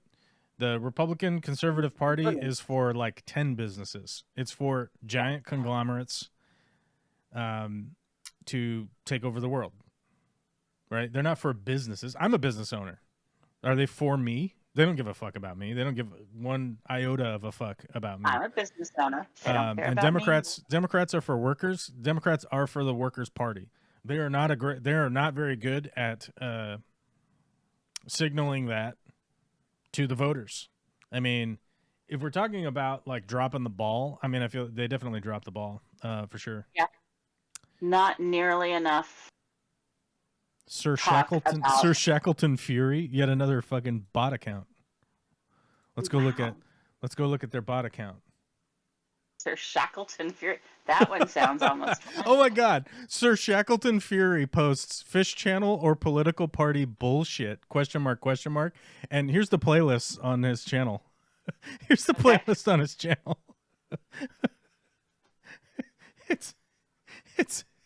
It's literally political stuff. All right. Political bullshit it is, baby. It's literally just political stuff. Oh my God. Post this Oh, live like, stream hey in Pot, any meet the Fish kettle. channels Hey today. Pot, meet the kettle. Go fuck yourself, you fucking bot farm fucking bullshit. God damn, dude. I love looking up these fucking bullshit fucking bot comments because they're always nonsensical bullshit Ridiculous. just like that. I didn't post this in any Fish channel. Oh no! Oh no! They unsubscribed. No, please, God, don't unsubscribe. Don't unsubscribe. Don't unsubscribe. My whole world is gonna come to an end. Oh no! Oh no! Oh my God! He's gonna unsubscribe, guys. Guys, he's gonna unsubscribe. You're gonna be okay. He's gonna unsubscribe, guys. Guys, It's okay. what are we gonna do? Breathe. Just breathe. Do you have a plastic bag? Okay. I do have I have a plastic Santa bag. Claus chocolate. I have a Santa Claus chocolate. You should eat that. Oh, I should eat the chocolate. That's right. Fucking what a Just dipshit. in case you were unaware. Oh no, he's gonna unsubscribe. What am I gonna do? Please go to my website and buy some Chinese imported shit that I'm reselling to you. It's very important. Please go do that right now. Please go buy In it. lovely green boxes Go with buy white it. print. Go buy it. Go buy some shit that I imported from China. I didn't make it, didn't build it, didn't hire anybody to build it. Yeah. Right. Oh, you seem I unstable. too am able to order shit on the phone. Thank you, Alibaba. It's so funny that like I seem unstable, but you're the guy who's like posting into chat that you're gonna unsubscribe. Right. Cool. You seem unstable. Wait. Oh no, I'm When a did lefty. that happen? Guys, I'm a lefty lunatic. I'm do definitely you sitting promise? around posting into somebody else's chat. Do you promise you're a lefty? Quingali says I was referring to Kiwi's post above. Oh yeah, Uh-oh. okay. To throw a spanner in the works. What's the difference between the Democrats and Republicans? In New Zealand, we have national for business and labor and for workers. I know in New Zealand, you have a lot more parties. I was just And pointing in that the out. reality of like in U.S. politics, you have money. You just have money littering the landscape. Yeah, I mean, you just have money littering the landscape. I mean, if you realistically go look at Jordan Peterson, Ben Shapiro, fucking Charlie Kirk, who's that other guy with the beanie, the fucking beanie guy? The beanie guy Aware who's of afraid beanie guy. he's afraid to be balding because he's balding, so he wears a beanie around. And he literally said, "Who's that beanie guy? I do not know, but I like calling him Beanie Guy. What's his name?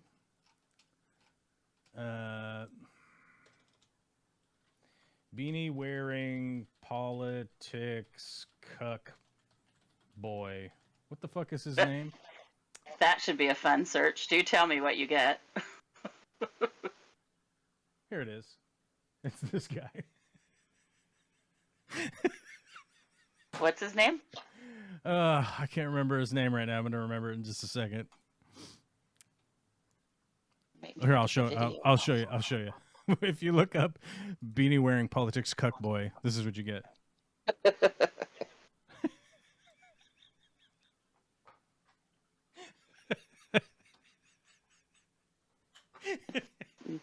I'm not there yet. The video is It's pretty slow. good. It's pretty good. Yeah, All Tim right. Pool. Lady Guinevere's got it. Tim Pool. There we go. I Okay. couldn't remember Tim Pool's name, but it's so funny You've been that ranting about him for weeks now. it's and so you funny won't- that okay. they're allowed to just soak up millions of fucking Russian money, and then just get away with it. That's fucking so funny. Well, and to I me, was just yeah. to Kiwi's I point. can't remember all these grifters' fucking names, dude. This shit's so fucking Come on beyond the now. pale. How am I supposed to remember all these dipshits' names? Well, you've literally mentioned him, I think, 4 out of the last 5 live streams. But anyway, Yeah. I hope to go on his show sometime, because he likes to threaten people when you go on the show. It would be fun. Oh, that would be awesome. I'd watch that. To go to Kiwi's point, I was just telling someone else in another conversation with a friend outside of the Corvus world. They were saying, "Oh, the rest of the world is going to crash down into fascism soon," and I'm like, Europe and Canada and Australia, all of these countries are used to having multiple party systems, not 2-party systems, multiple party systems. Right. And they've learned to navigate those waters. We don't have that option, and so we get this bullshit. Right. So, yeah. I mean, that's the big issue. You know, it's like, and people would ask me, it's like, well, who did you vote for? It's like, I did vote for Ralph Nader. You know, like I did. Because at the time, if they had gotten 5% of the popular vote, if Ralph Nader had gotten 5% of the popular vote, the Green Party would have gotten the federal tax dollars that go to the political parties in the United States. And most people don't realize that. Most people don't realize tax funding goes to the Republicans and tax funding goes to the Democrats every 4 years, and it is like $500 or $600 million. I forget what the running total is now. I'd have to go look it up. It's probably a lot more than that, honestly. But those political parties get a bunch of tax money, and you don't ever hear anybody talk about it. And I voted for Ralph Nader just on the stance, not that he was going to win, that I thought I was contributing to the 5% that would have voted for Ralph Nader, and we would have had a third political party in this country. this isn't a country After where you can Ralph vote Nader logically. lost, what's that?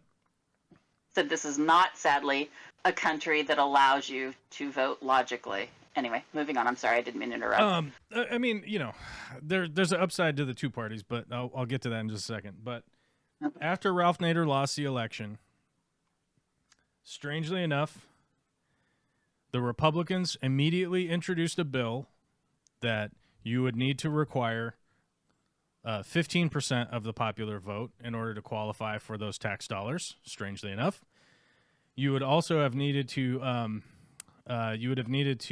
collect a certain amount of signatures in every single state, and a deadline that is like fundamentally A week and a half or impossible. something. It's like impossible to do without like $1 billion fund to begin with. And one of the few things that I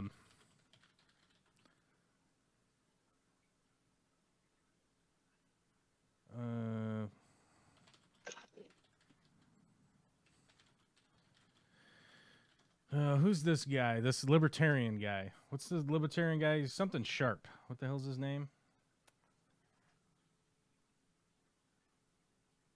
Yeah, it's Larry Sharp. Larry Sharp's like a libertarian guy. Okay. Sharp, libertarian. Yeah, this dude. Larry Sharp's a libertarian, and he runs for like New York governor every time it comes around. He obviously doesn't get elected, but he runs around every time election's happening, and he has like a little bit of libertarians are chipping money into him. And so he runs around and he shows up on a bunch of stuff and he says a bunch of crazy libertarian stuff. Now, one of the things that I do agree with him on is that for them having changed these restrictions for people getting onto the ballots and whatnot is fundamentally like undemocratic. It is fucking buck wild what they have done to make it so Hard to bring in another voice. yeah, Or another virtually it's like virtually impossible to bring in another voice to run for these positions, because you basically just need this level of funding and organization ahead of time that Logan Paul would find difficult to muster, you know. Right. I don't blame you. Clinton was pretty much a light Republican. Yes, Clinton was pretty much a light Republican. He really was. Do I think that Clinton did some positive thing. Yeah, I believe that he fully did some positive things like balancing the budget. He balanced the budget. We had more money than went out at the end of his administration, which of course Right. George W. Bush came in and just completely fucked that up. Right. Like, Well, no. like- I mean, he'd already crashed how many banks personally at that point? I mean, you know.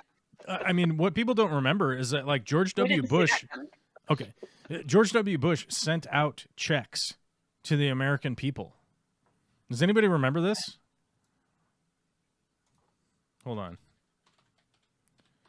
W. Bush returns tax money Yeah. checks. Because I got a $300 check from President Bush. If you guys remember this. And here it is. April 25th, 2008. This is from the president, and I'm quoting the president here. Good morning. It's obvious our economy is in a slowdown. Fortunately, we recognized the signs early and took action. I signed an economic growth package that will provide tax rebates to millions of American families and workers to boost consumer spending. On Monday, the Treasury Department will begin delivering the first of these tax rebates by direct deposit. During the first week alone, nearly 7.7 million Americans will receive their tax rebates electronically. Then, on May 9th, the IRS will begin mailing checks to millions more across America. By this summer, the Treasury Department expects to have sent rebates to about 130 million American households. These rebates will provide eligible Americans with payments of up to $600 a person, $1,200 for couples, and $300 per child. If you already filed your income tax return, your rebate is on the way. I guess it was $600. I thought it was $300, but it turns out Yeah, it was $600. it was $600. He just sent out fucking checks to people. I don't know if you guys remember this. This is from the White House's website. You can just go look it up. But George W. Bush was like, "Oh, there's a surplus, so we'll just send it to people." So they decided to boost the economy by boosting inflation by sending out checks to people. It's fucking out of control. It's so ridiculous. Here's some fake money. Go out and spend it on real products and tell us how it works. It's pretty funny. Somebody says, "Who is Shackleton?" I don't know. He's some fucking Russian bot troll. Who cares? He's a political fish pot. All right, I'm tired of fucking reading stupid content from him. So, fuck you. Bye-bye. Anyhow, over in Europe, they say your president's actions will raise prices in the U.S., although he promised the voters lower prices for common living costs, I guess. What's your take on that? Well, first off, if you're a fan of fish, stuff, do you think any of it is produced in the United States? Do you think airlines are produced in the United States? Do you think regulators are produced in the United States? Do you think filters are produced in the United States? I think the tanks are assembled in the United States. I think they're assembled in Michigan. I'd have to look that up. Doesn't Aqueon have a American flag on there specifically? Well, Aqueon has an assembly factory, and I think it's because it's just shipping them assembled is too expensive. Right. Because they're glass tanks assembled, put them on a boat, not very smart, shipping a lot of air, so they assemble them here. But I would almost guarantee that the glass is made overseas. Let's look it up. Neon glass.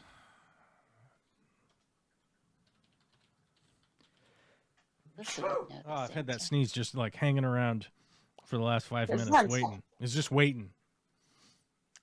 Spaghetti monster, bless you.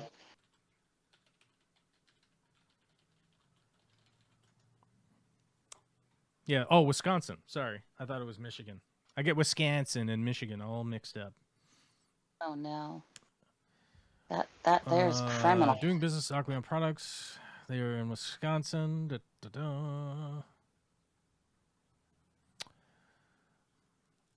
Aqueon glass aquariums are manufactured in the United States, including Granville, Michigan. Oh my God! I fucking knew it.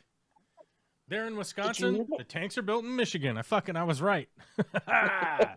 Goddamn, every time. Every time. Every time? 60% of the time it works every time.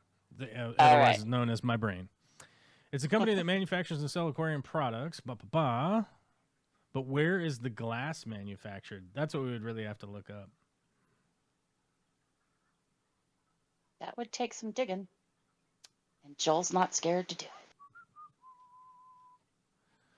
Let's see. Actually, one of the things I would want to look up is where...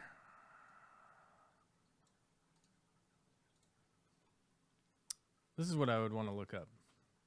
What'd you want to look up? I'm going to look this up, and then I'm going to look up their packaging.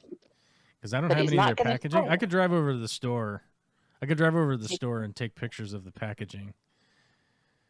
If Alyssa weren't on the plane, she could probably take pictures of the packaging.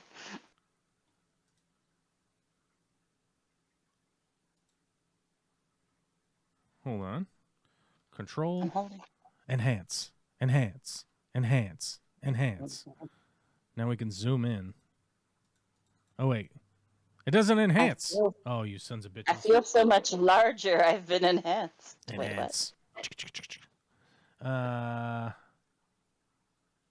Let's see if we can't. I want to see if their lights and stuff are actually made in the U.S. Because I know that the tanks are like assembled in the U.S.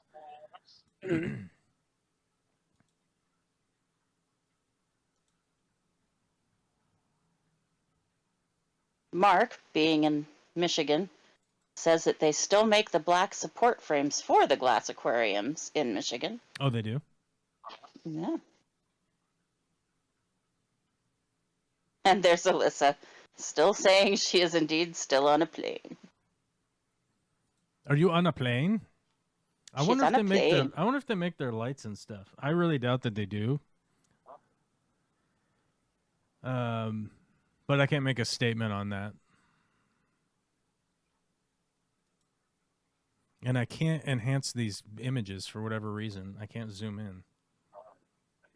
And whenever I do zoom in, the quality is so bad you can't read the manufacturing line on the side.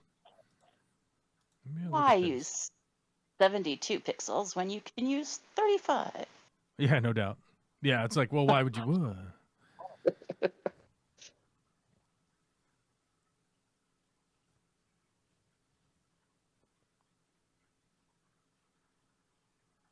Oh yeah, by the way, if you do get banned from the chat, what you can do is become a YouTube member and you can join our Discord. But you have to pay for that. So if you wanna antagonize me and waste my time, you feel free to do it. Just don't unsubscribe. just pay me to do it. Just pay me for my time. How about that? That's how that works, you know? As long as he didn't unsubscribe, he can come and bitch at you in Discord. Oh my God, does he need to be subscribed? Where the rest of us are much, much more vocal. You guys should argue with me more so I could just get irate and fucking lose my mind. You're not. I do know that, like, in the future, often Witchy Cat is gonna have to set us a burner Discord that people can call in on. I can do that. So we can have the haters call in, and we can at least hear from you. Because I know none of you fucking people want your face on the internet because you're fucking scared little babies, you fucking crybabies, crybaby little bitches up in the fucking chat. You won't post a video of yourself. Won't say anything or show anything or go on record for anything. But you will, like, fucking, oh, look at me, I'm in the chat. Look at me. Look what I'm doing. As impersonations go, that was a go on. So I know that, like, I know that Aqueon makes the tanks in the U.S., but I don't know if they make any of the fixtures or anything. Let me find something. Hold on. Oh, hold on. Here's a good one. This is where Joel goes in search of packaging in his office. See, I turned the video off so I wouldn't ask about the stuff that's behind you. Did you turn the video? There's lots of stuff behind me. There's new boxes behind me. Look at this. I know. intentionally kept my mouth shut because the last time I asked, I was lambasted for the question. Can you say, God damn it? How dare I notice shit? Okay, Fuck me anyway. Here's a piece of packaging. What else do I have?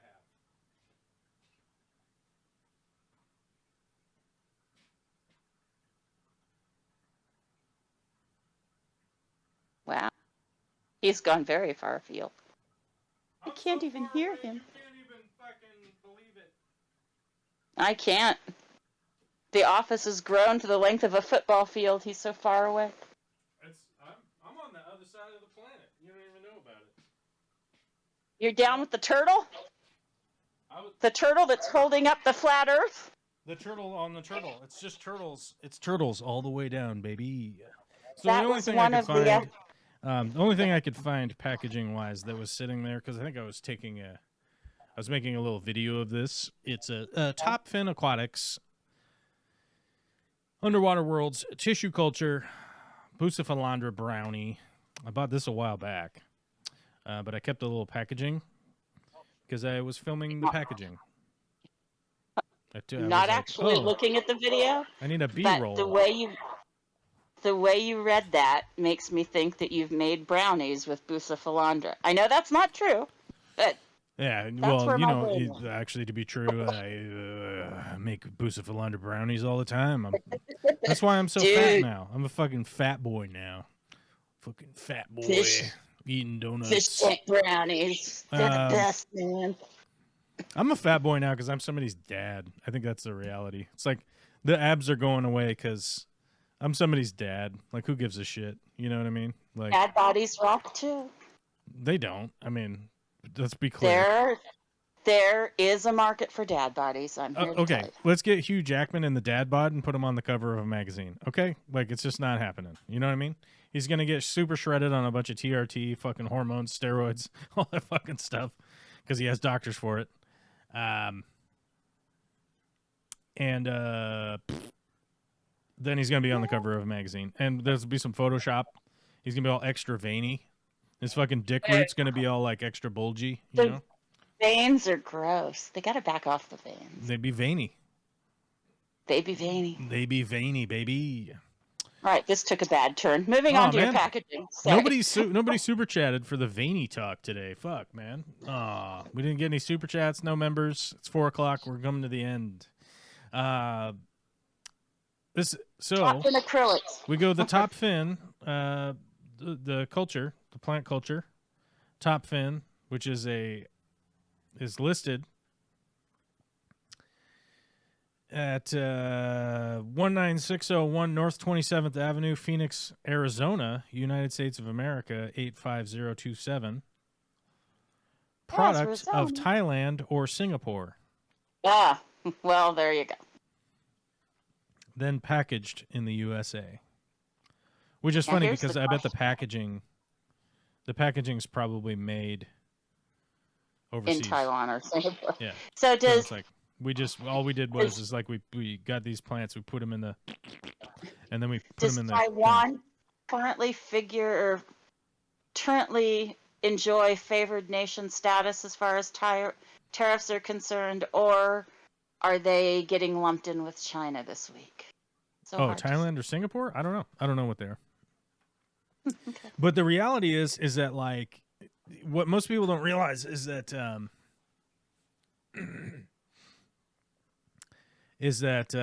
all of this cost is just pushed onto you. That's all it is. It's just an additional tax on Americans. You're just going to end up spending more money for the exact same thing. It's fundamentally ridiculous to think, oh, if we put a tariff on something, suddenly Top Fin is going to start growing their own tissue cultures in the U.S. Right? It's not going to happen. What Top Fin's going to do is just raise their price. That's it. There's no reason for them to change their business strategy. There's no reason for them to change their business model. All that's going to happen is that instead of this being $8.99, it's now $10.99. That's it. That's all that's going to happen. You're just going to pay more for the exact same thing. Why would they completely change their manufacturing process? Why would they completely change all of the business relationships that they have with providers and people producing overseas that they've probably been producing for them for years? There's no reason for them. Why would they change their relationships just because at the point of import, that is when it lands at the port itself, when it comes on a ship or an airplane, I would guess tissue cultures probably come on an airplane. When they come through customs, that's when your tariff is charged. And the person that bought the product pays the tariff when it lands here. Otherwise, they do not release it from customs. Simple as that. Then I guarantee you, Topfin will go, oh, our cost to bring this in is now X. So we have to just multiply times whatever to make our profit, and they're going to sell it. That's all that's going to happen. And by the way, I have working knowledge of this from previous tariffs that have been put into place. And I don't even need to talk about Trump's previous tariffs. I have experienced this previously when food was being imported from overseas because we had a fucking hurricane in Florida and the Floridians couldn't do anything to, stop the hurricane from fucking decimating the tomato crop. All of a sudden we went from paying $11 a case for what are called number 2 tomatoes. Those are the shit tomatoes, right? They've got little scars in them. They had scars and bumps and bruises and all that kind of shit, to paying $84 a case for tomatoes, right? Jesus and Christ. if you've ever made tomato sauce, the one thing that you can't fucking substitute. I'm gonna guess it's tomatoes. I'm gonna guess it's tomato also. I don't know. Maybe nowadays they have like a dried tomato substitute that would probably come from overseas also. So you'd be paying a tariff on that. But anyhow, we were importing these tomatoes, and one of the funniest things I've ever added to a menu in my entire life was there will be no sliced tomatoes on any burger sold. Oh, that's so sad. You will get it without tomato. Even though it says there is tomato, you will get it without tomato unless you tell your server that you want the tomato. And so we would get tickets in the kitchen. They would come in and you... Oh, two bacon fucking booty burgers, whatever the fuck they were called. I don't even remember. Probably ass butt bacon blue, whatever the fuck bullshit. With tomato. With tomato, you asshole. I need an LTO set up. Right? And then the plate would come back with the tomato. And the plate would come back with the tomato because I would tell fucking Jose, we need tomate. Hey, man. Sí, con tomate.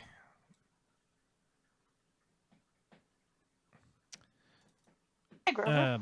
Yeah, and so it's kind of one of those things where you're like, well, these tariffs won't really be that big of a deal. And you know what's funny is that like you probably won't notice. You probably won't notice for a while. For a little while, you'll be like, I don't know. I guess a spaghetti was I guess the spaghettis was I guess it was like $11.99 for a thing, you know. And you won't notice, and then eventually people will start posting, "Hey, here are my receipts from last year that when I ordered food from fucking Walmart or Thrive." God damn it, I was going to avoid bringing up Walmart, those cocksucking sons of bitches. I fucking hate those clowns. Anyhow, here's my receipts. No. What I'm going to do is I'm going to bring up a grocery store chain from the past. Okay? Oh no. We're going to talk about Piggly Wiggly. No. It still exists Does in the it? South. Yes, indeed. Oh, fucking A. I want to go. I want As to well go you there. should. I want to go there and I want to take in their goods. Anyhow, let's get a picture of the Pigless Wigless. There he is, right there. Had to be that or Winn-Dixie. I knew it was going to be one or the other. Actually, I was gonna go Olsen's. Oh, that is even, yeah. Olsen's was thick. I love that store. Yes, It fucking Olsen's, smell. Oh, they all smelled like Olsen's too. Oh, here's a good Mm-hmm. one. Here's a good one right here. Let's So, you won't really be noticing. You won't really be noticing the money out. You honestly won't notice it because the percentages that we're talking about here are really bad. They're really bad for consumers. They're really bad. The prices are going to go up. But it's going to be one of those things. Plywood prices are going to go through the fucking roof again. So any construction that you're doing is going to be fucked, which is my business, and it's going to be fucked over the next couple months. Mm-hmm. It's going to be fucked, I think, for the next 5 years. Actually, we'll all probably be not building anything 5 years from now, anyhow, except for like Well, we'll be bomb building our own- shelters, except for like bomb shelters and like hideouts building and our own jails. like ammo stashes, shit like that. I don't know if Root people cellar. are gonna pay with that, but they're probably gonna just pay Bitcoin, because it's gonna be our new currency. Because it's all fake, and they'll just make it up, and then it'll just be, I don't know. Today it's 100,000. Oh, tomorrow it's 50,000. Okay, I don't know. Anyhow, Had to try until to you start explain- until you start seeing fucking people going, here's my receipt from last year from the Piggly Wiggly where I bought the exact same thing. Here's my grocery list. So I went and I ordered the same groceries from a year ago, and here's the price difference. Until you start seeing that. That's when the reality will start to set in, because I guarantee you that like a majority of Americans really are not watching their budget that much. They really more aren't. closely. Well, and it's unfortunate. Don- I think that they should, but they don't. And the Donnie argument there that I've had over the years has been, I pay too much in taxes, right? Oh, and I go, how much did you pay in taxes last year? And they don't know. They don't have a fucking clue. And I go like, No. okay, what was the percentage? Like, I don't need the exact dollar amount. That doesn't make any sense. What was the percentage you paid in taxes last year? And they go, because they don't even know. They don't even know if it was 15%, 17.5, 22.3, 39.4. They don't even know. They don't have a clue how much as a percentage they paid last year. Americans just don't. Yep. Mark says, I budget. Shit, I'm single. No shit. Everybody is on a budget. Everybody realistically is on a budget. But what I'm saying is, like, the buying habits of Americans will be, you probably won't notice it, because the reality will just be like, oh, this week I have $100 to spend on my aquarium hobby, or $50 to spend on my aquarium hobby, or $85 on my credit card that I can spend on my hobby. And to illustrate that, I think Americans have like how many trillions in credit card debt? I want to look this up. I couldn't tell you. How I've never much? owned a credit card in my life. I've done every other As of the financially third quarter of 2024, the total credit card debt in the United States was $1.17 trillion. This is a record high. We are at the boggles record the high mind. most credit card debt. The average American household has about $8,871 in credit card debt. Can you believe that? Do you understand how like fundamentally fucked that is? My credit cards go to zero every month because I budget. Like, I pay them off. So that means that somebody out there has $16,000 in credit card debt to balance out my zero, right? Right. If I don't have the money, I do not spend it. That's just as simple as that. But I also use credit cards to charge, because I'm not going to spend my money, and then if I'm fraudulently charged or whatever, I have to somehow defend myself and get my money back. That's crazy. So I do have credit cards in order for that, for like fraud, for what do you call it? Like fraud alert and all that kind of shit. Fraud protection. Right. There you go. Which has happened before. Somebody got my credit card from a gas pump in Eastern Washington, and they ordered a shitload of Yeezys. You remember those Yeezy shoes?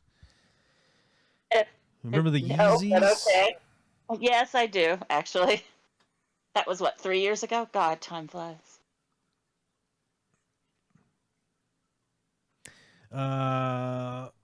Blue Ram Tetra. Oh, it's so hard to read the one word. Blue Ram Tetra Rasbora. Says Taiwan has chip tariffs against them. Yes, they do, which is absolutely idiotic. Yes, it generally is. But if you look at the deal that Biden worked out with the TCSM, is that what they are? Biden TCSM deal. NVIDIA and I can't remember who else. When the Biden-Harris administration announced the CHIPS incentives, the CHIPS Act, TSMC Arizona is the Taiwan chip manufacturing. So one of the biggest deals with like Taiwan semiconductor manufacturing is that like they have the foundries in Taiwan, and they've never been incentivized to build the foundries elsewhere. And on top of it, the chip manufacturing is all these little tiny companies do a certain little tiny thing, right? So right now, if you kind of turn on the news, they would go like, well, TSMC, like if they get taken over by China, if Taiwan gets taken over by China, the chips manufacturing will go away. The reality is that like it could be any number of the hundreds of companies that that operate within the supply chain of those chips, because it's not just a chip, right? So you have like the 4 nanometer chips, you have the 3 nanometer chips, 7 nanometer chips, 13 nanometer, 11, like they're all range in size, from super tiny ones that are like in your cell phones and your PC computers, and the sort of slightly bigger ones that are in like graphics cards, that kind of stuff. The bigger ones that are in your cars, the really big fat ones that are in lights, right? The smaller the nanometer size is, like basically the more technologically advanced it is. That would be the easy way to explain it, right? Yeah. Smaller the nanometer size, the chip, the more powerful, air quote, it is, but like the more advanced it is, it's more power in a smaller package. Those are all different, and they're all over the place, and TSMC does a bunch of assembling of those. Now, the Biden administration allocated up to $6.6 billion in direct funding under the CHIPS Incentives Program, funding opportunity for commercial fabrication facilities, right? So the reason for that is that you need to incentivize these big businesses to do something, or they won't do anything. Like placing a tariff on stuff, you'll notice, like when Trump came out and said that Foxconn was going to build all that shit in Wisconsin, right? And then Foxconn just was like, yeah, we're going to do that. And then they never did. Trump failed project. That should be a nice long list. So the Foxconn mostly abandons the $10 billion Wisconsin project. They just didn't do fucking anything with it. They started building some shit and then just left. And the reason for that is because once the tariffs were placed onto shit, they couldn't import the stuff that they needed to do the stuff at the price that would actually have them make money while operating in the United States. So instead of incentivizing them to actually build a thing and then holding them to it like the Biden administration did, all they did was just glad hand some shit and then forced Wisconsin to do a bunch of free infrastructure for him, and then leave, right? And then just let them leave. So there's just this whole Foxconn facility in Wisconsin that's just not built.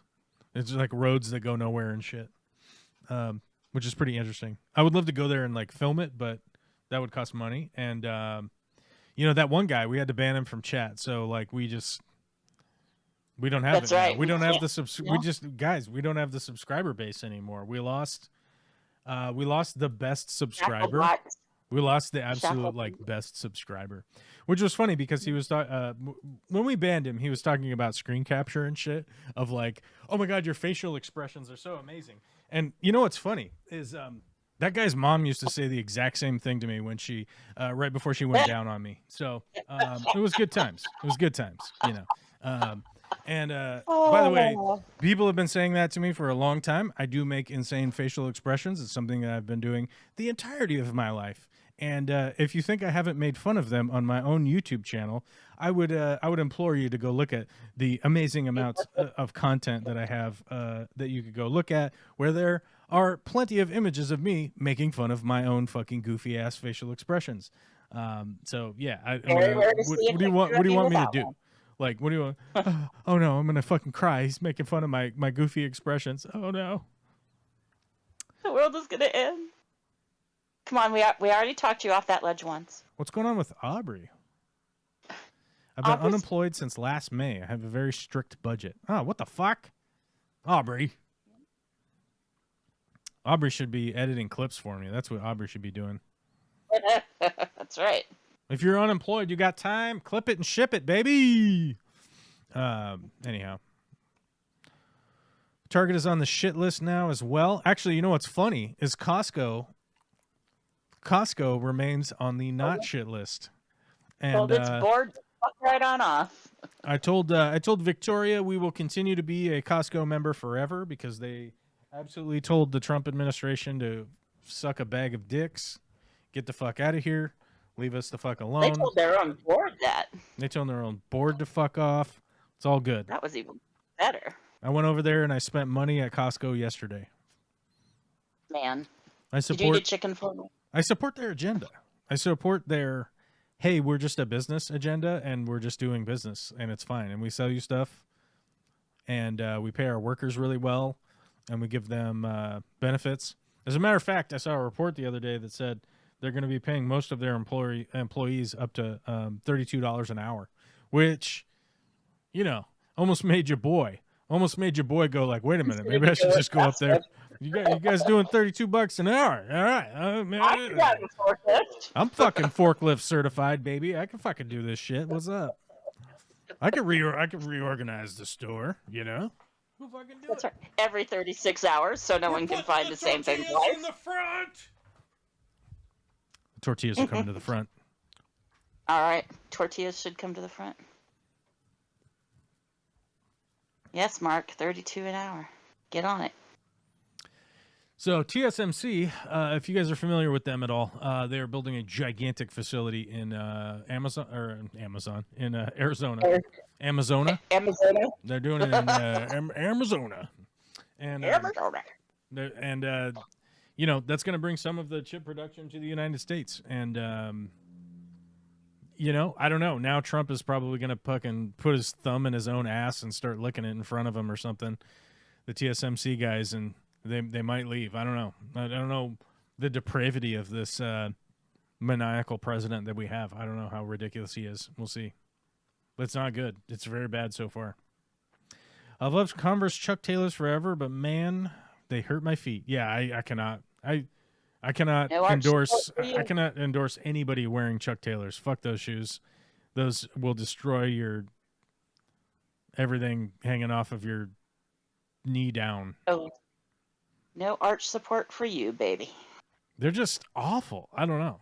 I don't like this. I don't like the style, and they are horribly uncomfortable. So it's like maybe you could deal with the style if they were like super good and comfortable and like kick-ass mountaineering shoe or something like that. But yeah, no, I mean the aesthetic I could live with if they were like really, really good on your feet, but they're just not. So, and they don't last long either. So I was never a fan because of those three things.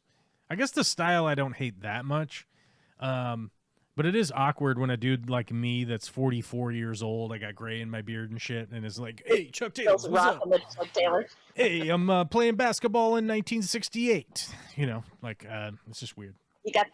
rocking the hot pink Chuck Taylors and an orange shirt. Come Although on I do know some old hippie dudes that that rock Chuck Taylors and shit, and they get away with it, and it works for them. Wow, they're not rocking Birks if they're hippies. Come on now, I'm confused. I mean, All right. I don't know what to call them. All right. I'm stereotyping hippie. That's it. That's all that's happening. Long hair, beardy guy, drives a van. You know. Wrong shoe, but okay. Unless What's he's that? a musician. Said wrong shoe. I mean, if it's a hippie in a VW van, it's got to be like sandals, Birkenstocks, or some shit. If it's a rocker, look, man, hippies wear different shit. They wear whatever they want. They're free. They don't have to wear Birkenstocks. They're free. They're free people. Okay. They are free people. This is that 40%. Free the hippies. Free the hippies. Free the hippies. There we go. Finally, the truth behind the live stream. Free the Oh hippies. my God! Fucking D-Rock. 2 pairs of 510 free riders at Ross yesterday for $39.99. Jesus Christ! Christ on a fucking cracker dick. I might have to go to fucking Ross. There's $60. There's $60 on Amazon. Find out what size D-Rock wears and just steal his shoes. The problem is that 510 sold out to a conglomerate. I think they're made by Nike now or some shit, and they're just not the same anymore. 510. Who owns 510 now? He does not know. Owned by what? It's some big shoe. Adidas. Adidas owns them. Adidas. Adidas owns them. They bought 510 in 2011, but they only went. They became part of the Adidas outdoor team in 2017. That's why you didn't really notice the transition until 2017. And they Adidas started manufacturing them wholly after that, which is a bummer, because 510s were my shit for years, man. Their approach shoes fucking lasted forever. And I found one pair that somebody was selling on eBay a while back, and that's the last pair of the classic ones that I could find that aren't size 4 or something. I found a bunch of little kid size ones. Even REI had some of the little tiny kids in the overhead storage area.